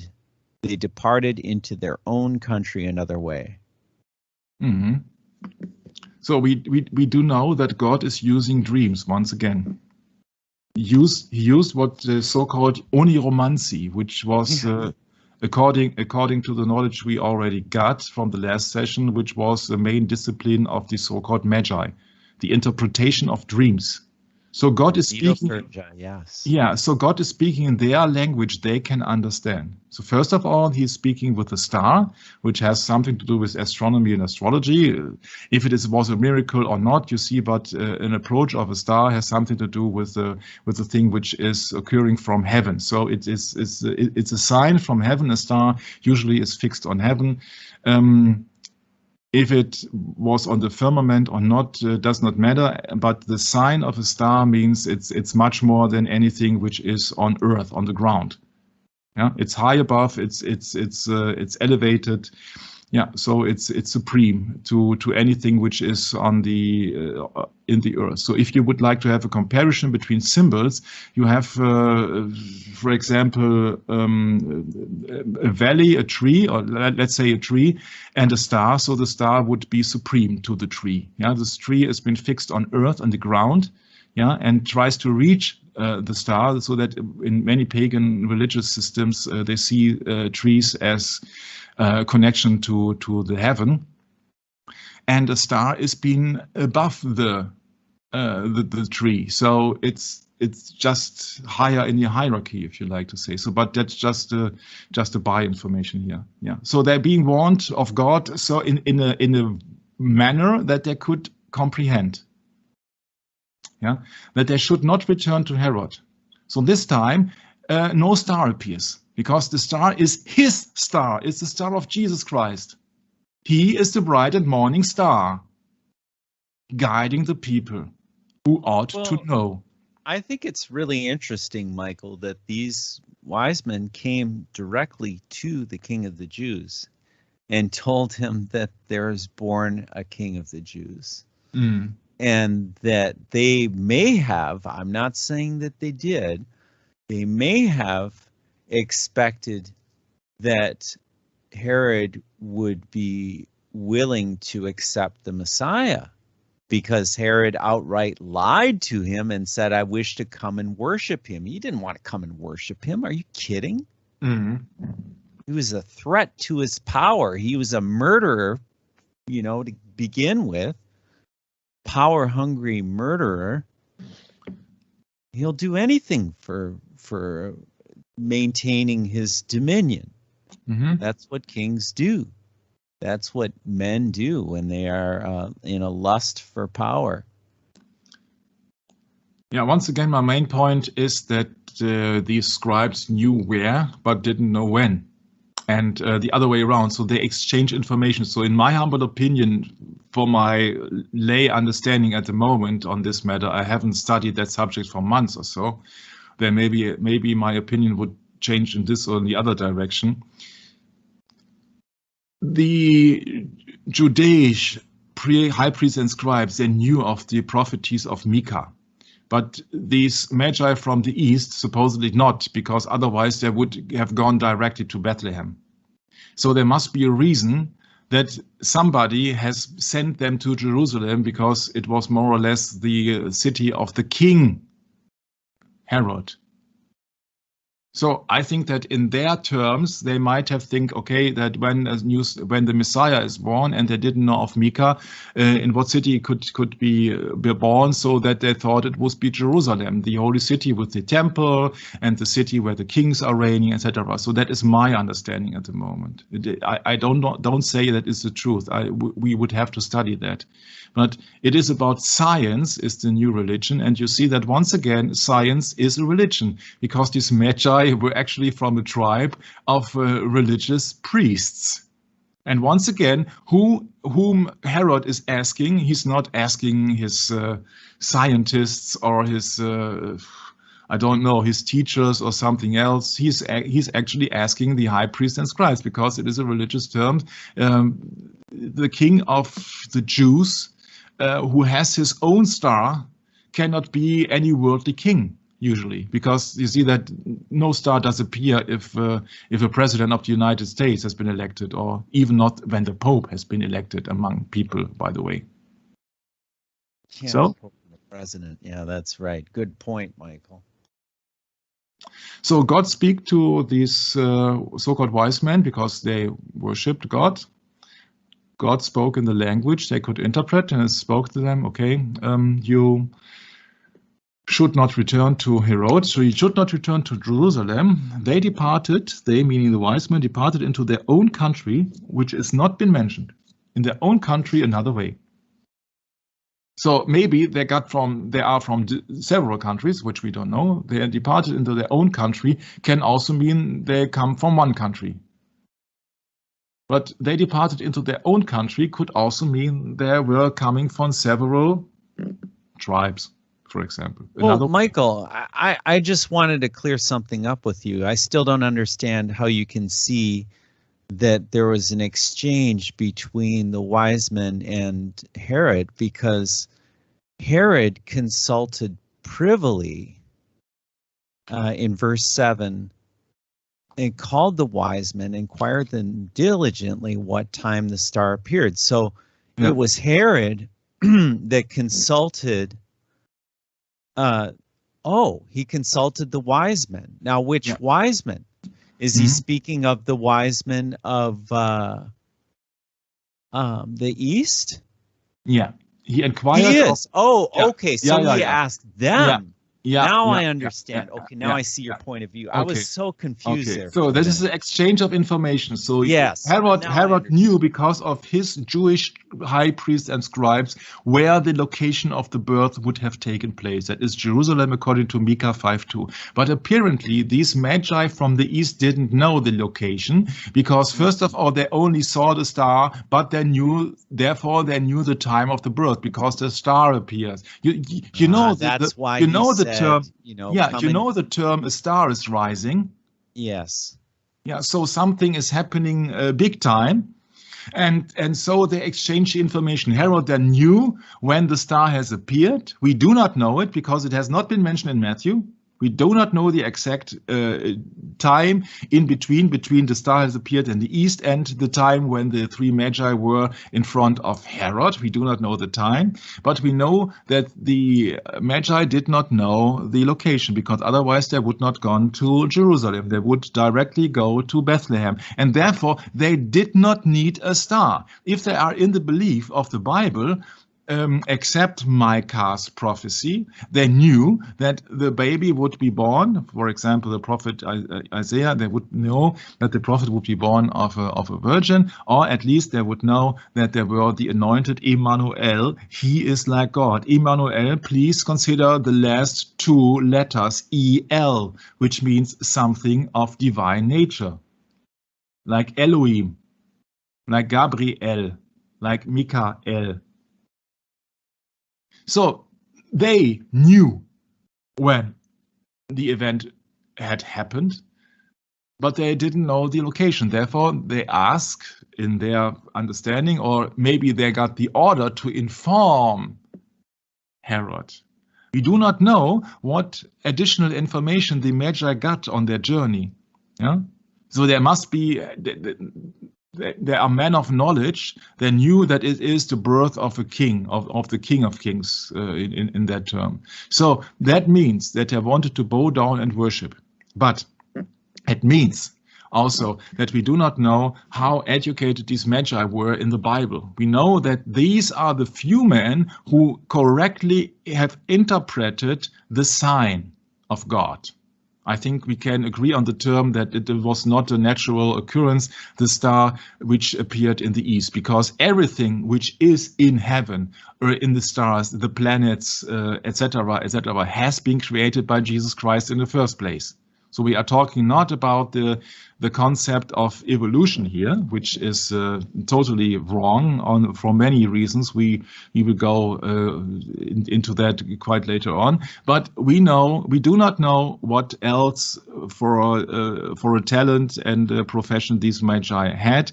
We know that they could not have the interpretation or the prophecy of Micah, otherwise they would not have gone to Jerusalem but to Bethlehem. So they had to know from the chief priests and scribes where the birthplace is. And in return, Herod had to know when this king has been born, because that information could not be handed over by the chief priests and scribes. So that was, if you like to say so, I'm really sorry, Almighty God, if I say it in really simple words, that was a win-win situation, I think. So they have exchanged information. So both of them knew, okay, at this time, when the star appeared in the east, in Bethlehem, the new king of the Jews had been born. Both of them knew at that time. Herod and the chief priests and scribes most likely knew on the one hand, and the Magi from the east, the wise men, they also then knew. Therefore, they went on their journey to Bethlehem, quite likely. So Herod didn't have to ask where the Magi were heading. Of course, he knew that they were directly going from Jerusalem to Bethlehem. So, and then they asked him, or he asked them, to come back and give report. But they didn't, because God warned them in verse 12 in a dream that they should not return to Herod the Great, one of the great men of the earth, no, like Simon Magus, a great one, Herod the Great, that they departed into their own country another way. So they got back separately, so that they did not got the attention of any spies or the attention of the ordinary people of the public, that they said, oh yeah, we have seen the 3 Magi's, or the 10 Magi's, or the 50 Magi's, they were on the road to Damascus, for example. So they departed, so they could not be tracked down. They had no smartphones, you see. So therefore, not to have any recognition at all, they were going separately in that country, in their own country, another way. Then they have gone, most likely together, to Jerusalem. So they departed into their own country. We do not know how many, we do not know where to. The one that we know for sure is to the east. Yeah, so then it goes on with verse 13. Unless you have any comments. 13 reads, nope, I'll just go ahead and read it. And this is Matthew chapter 2. And when they were departed, behold, the angel of the Lord appeareth to Joseph in a dream, saying, Arise and take the young child and his mother, and flee into Egypt, and be thou there until I bring thee word. For Herod will seek the child to destroy him. Mm-hmm. When he arose, he took the young child and his mother by night and departed into Egypt. Mm-hmm. Yeah, that's important here, that we see the angel of the Lord, appeared to Joseph in a dream. That's interesting, huh? Because you see that here, the wise men were being warned of God in a dream. It's not been said that he was warned of an angel of God in a dream. No, God directly spoke to the Magi. But to Joseph, the angel of the Lord appeared to Joseph. So it's in a hierarchy, a little bit more, a little bit less, a little bit more down in the hierarchy. So that maybe in the Jewish community, or for Joseph, the angel of the Lord is the comprehension that he knows that, okay, for me responsible is the angel of the Lord. Remember that it was the angel of the Lord who gave the message to his so-called wife, Gabriel. Well, again, Michael, you have another exchange between the wise men and Joseph, Mary, and the child Jesus, and being warned of God in a dream that they should not return to Herod. So somehow Joseph knew, probably, not that it matters, but very specifically, the angel comes to him in the dream and warns perhaps again. So it's underscoring the fact that Herod was no one to mess with. Mm. No one to mess with. Maybe Joseph already knew I'm just saying it doesn't necessarily mean it's true. But maybe Joseph already knew the story, what the wise men from the east had to say about Herod. Maybe. Yeah, Maybe but not. For me, I see the similarity in the approach that it is the angel of the Lord. He appeared to Yes. Joseph in a dream, and he appeared to Mary. Yeah, you see, I bring message from I don't know yet what is That's it. true about the coming of Yeah, the pregnancy yeah, correct. of Mary. Yeah. Mhm. So you see that it is every time for certain people it is a different approach. It is the angel of the Lord in a dream, and for the Magi it was his star. Everything related to the birth of Christ only is his star. When they have seen Jesus afterwards, they knew they have seen him and they have already worshipped him. So it was not necessary to use any star because they have seen the star. They have seen the star from the east, and then the star went with them to Bethlehem and stood over the young child, and then the star most likely disappeared because they have seen God. They did not only see the baby Jesus, they did see God.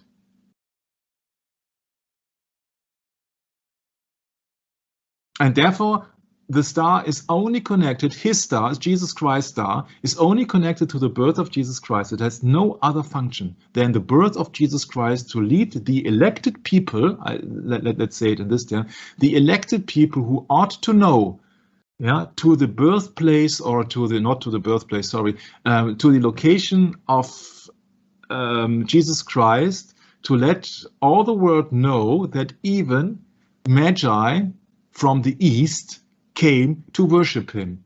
Interesting that the own Jewish chief priests and scribes could not do that, so that Jesus said that the prophet in its own land had no reward or something like that. I cannot quote it from the Bible now. But foreigners who came, who are supposed to be usually to an ancient tribe in worship, in a religious system worshipping Zoroastrian belief, they came to worship him instead of the people of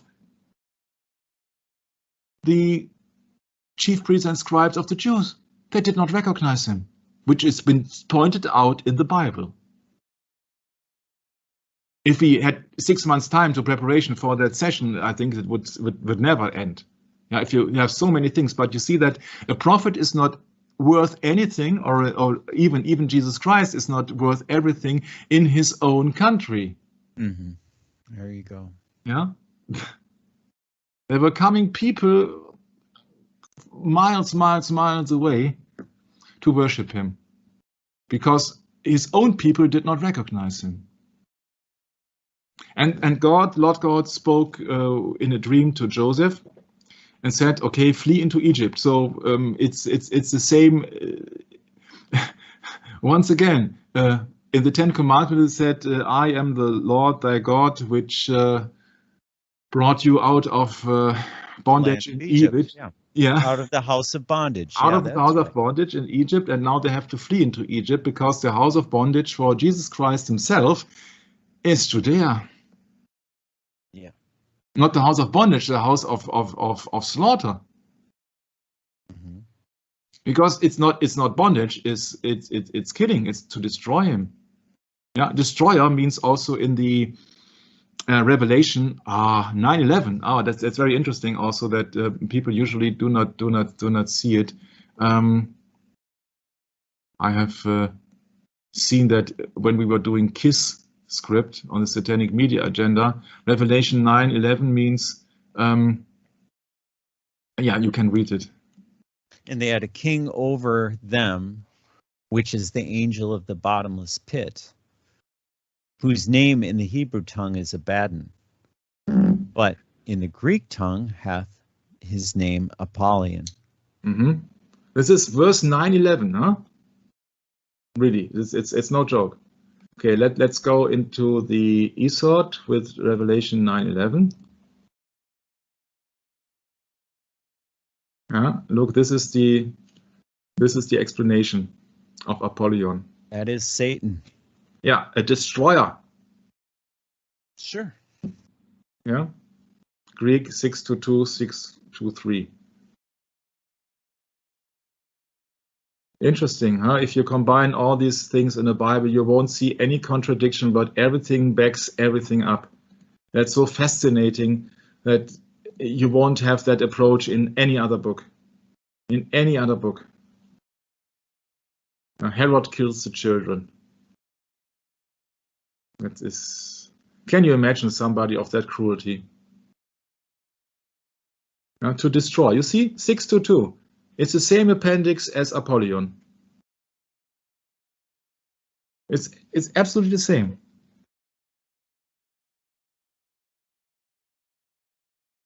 It's so fascinating to look into biblical history. So it is to destroy him. Yeah. So when Joseph arose, he took the young child and his mother, verse 14, took the young child and his mother by night and departed into Egypt. And there was until death of Herod, and was there until the death of Herod, that it might be fulfilled, which was spoken of the Lord by the prophet, saying, out of Egypt have I called my son. Mm-hmm. That's Yep. Hosea Then we have 11. Hosea 1, chapter 11, verse 1, which says, when Israel was a child, then I loved him and called my son out of Egypt. Mm-hmm. Interesting, huh? The chief priests and scribes did not tell Herod of this Egypt thing. So you see that God is always in control, and he reveals to the people what he is about to reveal, what he will reveal. Well, it's simple, Michael. The chief priests and scribes are deceived. Yeah. They're following a different doctrine than Christ's doctrine. Mm-hmm. Actually, they were also interested to keep their positions, I think. You see that if you have established a prolific position and a social status, it's not likely that you give it up. Oh, that's right. It hasn't changed. Either you serve God or mammon, right? Yeah, it hasn't changed for 2,000 years. No, it hasn't changed. Also, there would be another explanation of the star, which is a little bit more far-fetched, so I didn't want to stretch it, but you see that in Revelation 12, verse 4, it has been mentioned that Satan drew the third part of the stars of heaven, and if we look upon in the Isod, the stars of heaven. Mm-hmm. G792. Yeah, it's the same appendix 792. Same one. Yeah. Yeah, same one, the stars of heaven. But it is not mentioned the stars of heaven in the Matthew chapter 2, but the star in the east.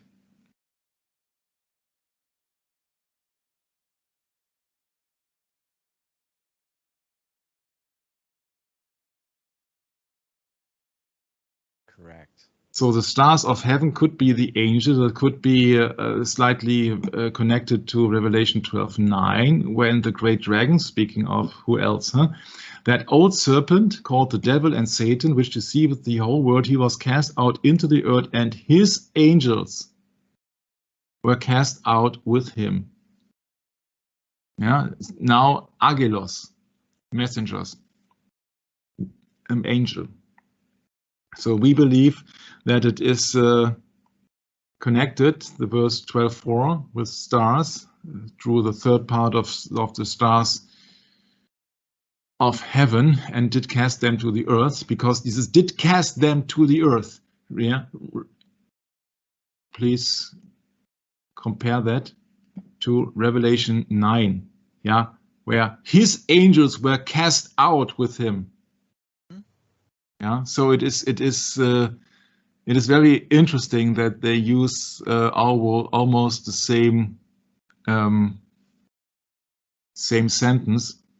This time his angel. So many people believe that stars are angels, and also we have talked about that extensively in our satanic media agenda. So that's the reason why we do not go extensively into this theory that the star in the east which appeared could also be the appearance of an angel.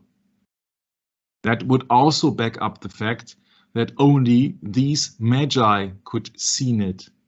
Well, right there, isn't that, Michael? In verse 9, and the great dragon was cast out, that old serpent called the devil and Satan, which deceiveth the whole world. That is the point. Satan deceives the whole world. Yeah. It is mentioning 3 times in Revelation 12:9. The great dragon was cast out, he was cast out, and his angels were cast out. And in Revelation 12:4, it's been mentioning his tail, speaking of the great dragon. Also, the great dragon is Satan when he is fighting a spiritual war, because it's a dragon is a mythical animal. Dragon means it's on war. It is fiery red, so it is full of sin and blood.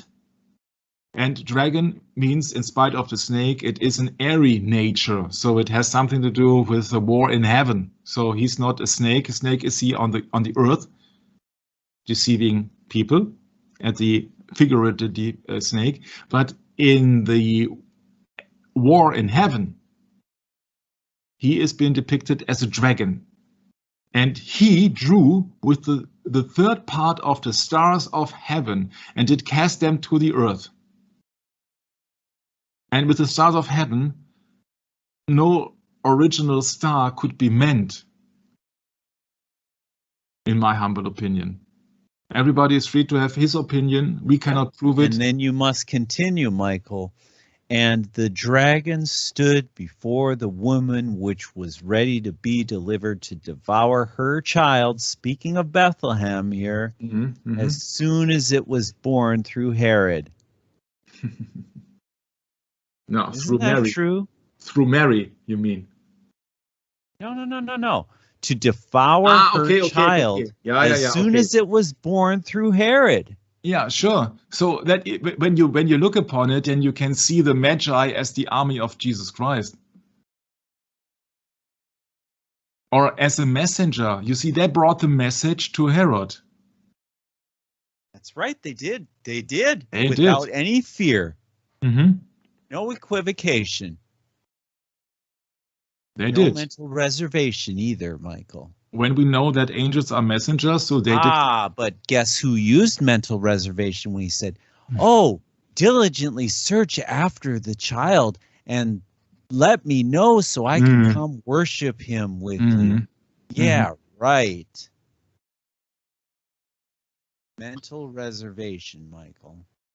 Yeah, there are some people who say that the star didn't appear in reality. It was just an illusion, or it was just. There's some people that say that Noah never came and the flood never happened too, isn't there? No, but the Bible speaks explicitly in Matthew 2 that the star went in front of them. Yes. So it was a miracle. The star did appear in the east once at the beginning of their journey, or to mark the time. And the second time in Matthew 2, it has been mentioned that, let me see, Matthew chapter 2, his star in the east. They have seen a star in the east. Yeah, so we have seen him once. It's not been talked that the star was accompanying them on their journey. So they have seen the star in the east. So, and then after all, when they heard the king, they departed, and behold, the star which they saw in the east. So the same star which in verse 2, his star in the east. So let's put it this way.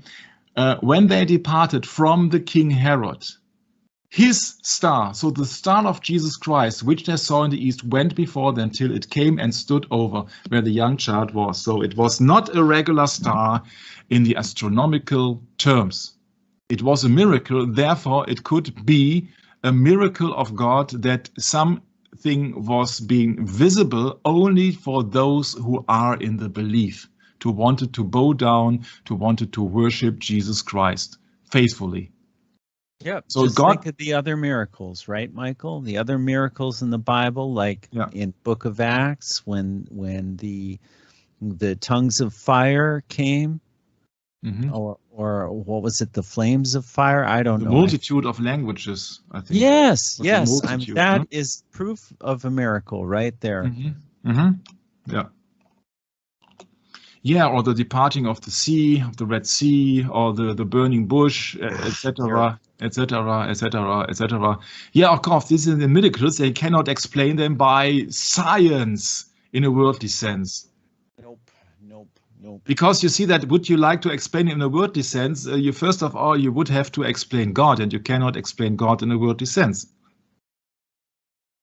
You cannot explain something of eternity in this strange science system we are living, which absolutely... yeah, it's like trying to explain the Godhead, Michael. It's way beyond us. We could never do it. Never, ever even try. Why should we even try? Not only that, you see, it is far worse. They negate God. They deny God. Yeah, that's right. Therefore, they can never come to the truth. Yeah, that's right. Because they have the wrong roots. Yeah, they are deceived. So they must come to the wrong conclusions. That's the big thing. That's also what sets these Magi apart from the regular Oriental scientist. Yeah, where they ought to know what happens, what the meaning is of a star rising in the east, other when somebody with real biblical knowledge would have told them. We do not know if it was Daniel who was in captivity in Babylon. It is highly likely, but we have no proof. It could also be that these Magi have also dreamt the interpretation. We do not know.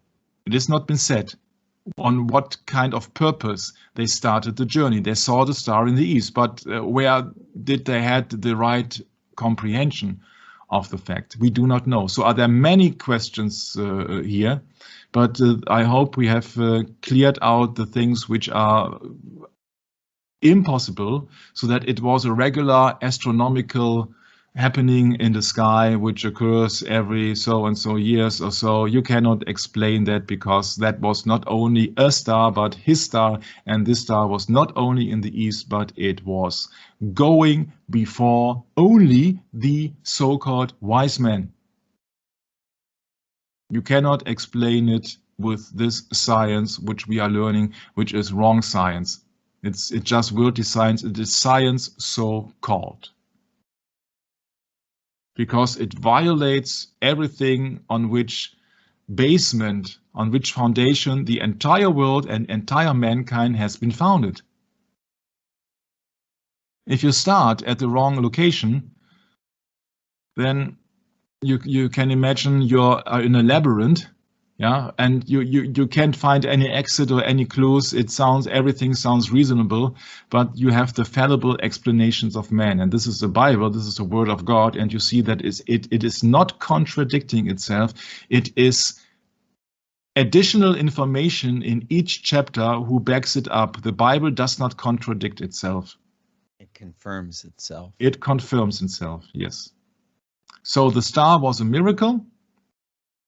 And the star could also be an angel in the form of a star. That could be one possible explanation.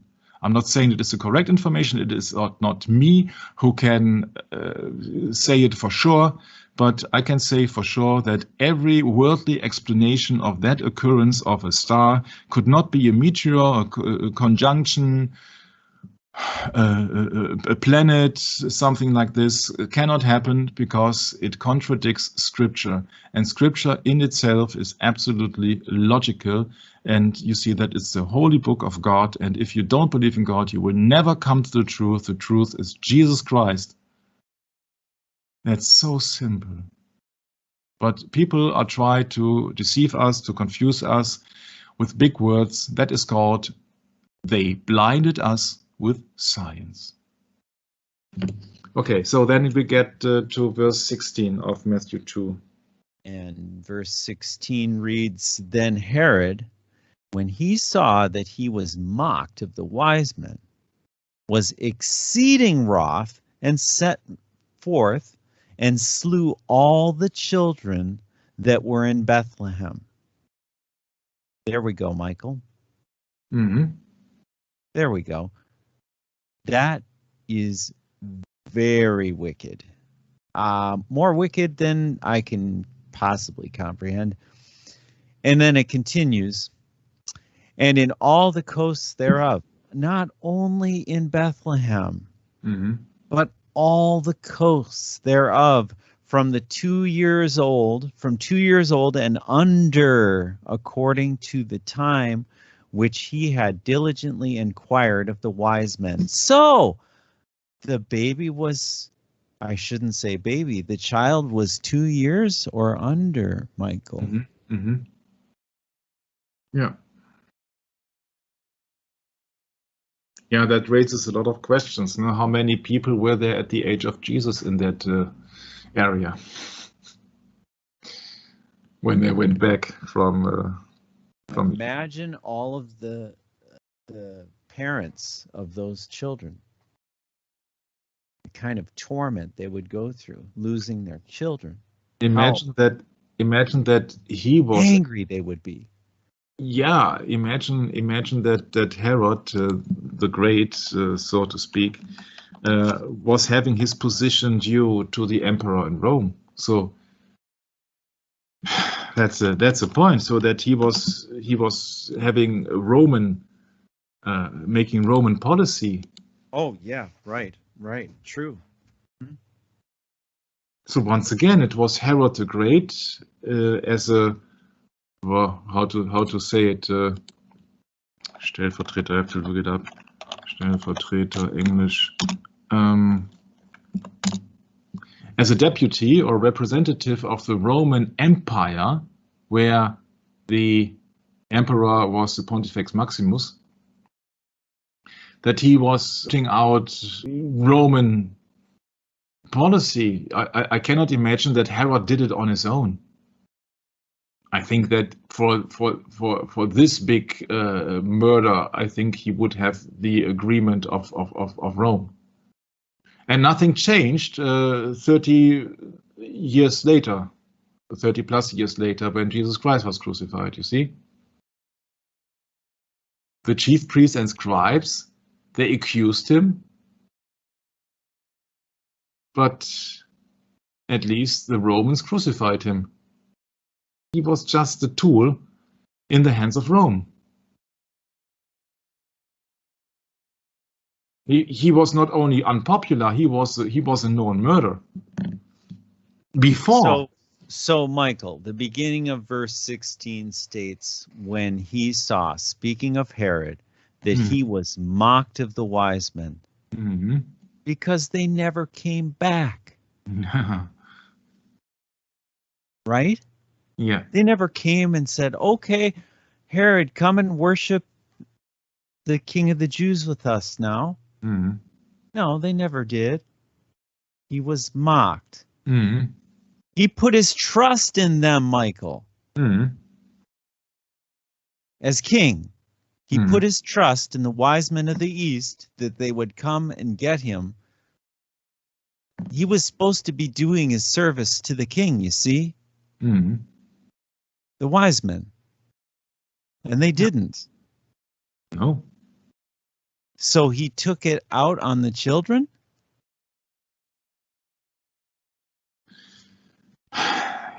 You see that if God is in control, then it was meant to be in the first place. Yeah, but I'm just saying that just shows you the kind of mindset. The mindset, yeah. That shows you the mindset of a ruler at the time where Jesus was being born. I think the extreme amount of pressure on the kingdom to maintain its leadership.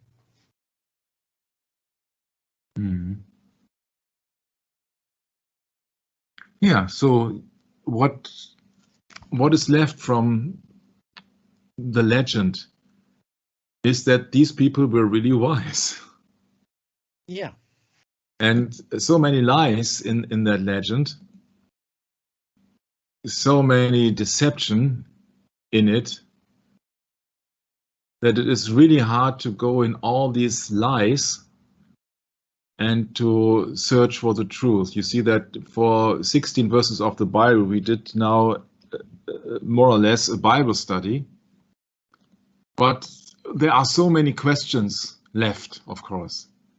But it's just up to you, dear listener, that you are going into the Bible and you really see what the treasure the Bible is. So many information, and if you combine all the dots, then you get a different approach of what usual a website or even a so-called Christian website is telling you. That's totally unbelievable today, how the level of deception, yeah, the level of deception. But we know why these people are called the wise men, because they have bowed down to Jesus Christ. Yeah, they came to worship him. They didn't come to just They didn't come to worship Herod. No, yeah, that's it. Yeah, they've seen his star in the east. I think it is absolutely clear that this star was a very special star. Yeah. Never mind what it looked like, but it was his star. They did not say, we have seen a star in the east. They said, we have seen his star in the east. That's why I choose to name the session Magi and his star. It's his star. He's the morning star. He's the bright and morning star. He says, I am the Alpha and Omega, the beginning and the end, the first and the last.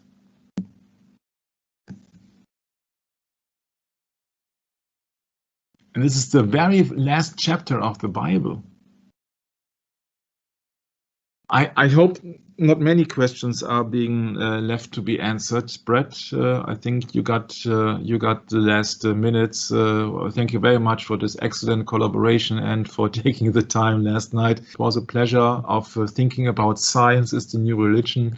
You see that the real science means the real knowledge, the real fear of the God, according to Proverbs 9, is only been meant for decent amount of people, so the so-called real Magi, the man with wisdom, who could see the star. But many people who are in worldly science, the astronomers, the professors, the general high priests and scribes, they could not do it. They did not get the information from God. They did not see his stars. There were just a few chosen ones. So what do you think of reading the absolute last verses of the Bible from 13 to 21, where it has been mentioned who Jesus Christ is and that he is the morning star? And then I leave it to you how you would like to close down the session, Brett. Thank you very much for listening, dear listener. And I hope to see you next time in the next session of Is Science the New Religion? God bless and Maranatha. Yes, Michael, these verses read, I am the Alpha and the Omega, the beginning and the end, the first and the last. Blessed are they that do his Sorry to interrupt, shall we do the entire chapter?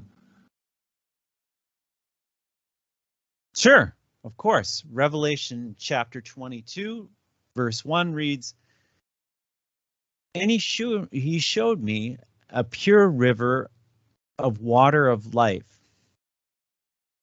clear as crystal, proceeding out of the throne of God and of the Lamb, in the midst of the street of it, and on either side of the river was there the tree of life, which bare 12 manner of fruits, and yielded her fruit every month. And the leaves were there, and the leaves of the tree were for the healing of the nations.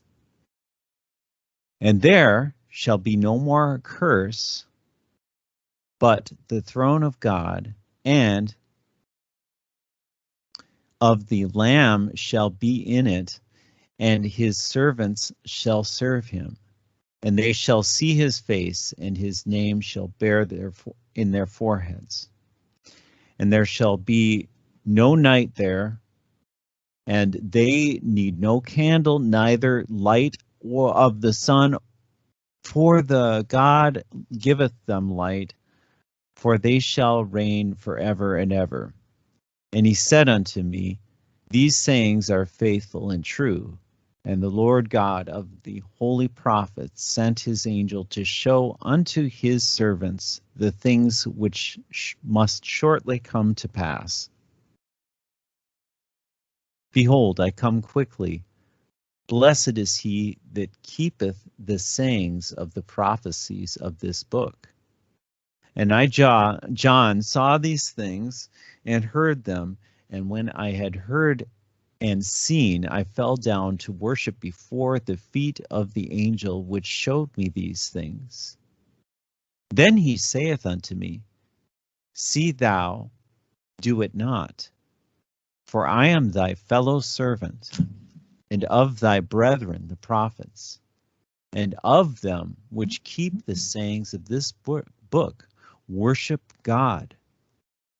And he saith unto me, Steal not these sayings, or seal not the sayings of the prophecy of this book, for the time is at hand. He that is unjust, let him be unjust, and he which is filthy, let him be filthy still, and he that is righteous, let him be righteous still, and he that is holy, let him be holy still. And behold, I come quickly, and my reward is with me to give every man according to his works shall be. As his works shall be, excuse me. And I am Alpha and Omega, the beginning and the end, the first and the last. Blessed are they that do his commandments, and they that have the right to the tree of life, and may enter in through the narrow or the gates into the city.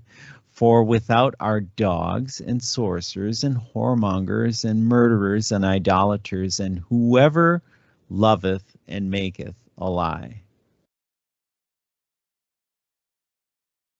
I, Jesus, have sent mine angel to testify unto you these things in the churches. I am the root and the offspring of David, and the bright and morning star. And the spirit of the bride say, Come. And let him that heareth say, Come. And let him that is athirst come, and whosoever will, let him take the water of life freely. For I testify unto every man that heareth the words of this, or the prophecy of this book, and if any man shall add unto these things, God shall add unto him the plagues that are written in this book. And if any man shall take away from the words of the book of this prophecy, God shall take away his part out of the book of life, and out of the holy city, and from these things which are written in this book. He which testifieth these things saith, Surely I am come quickly. Amen. Even so, come, Lord Jesus. The grace of our Lord Jesus Christ be with you all. Amen.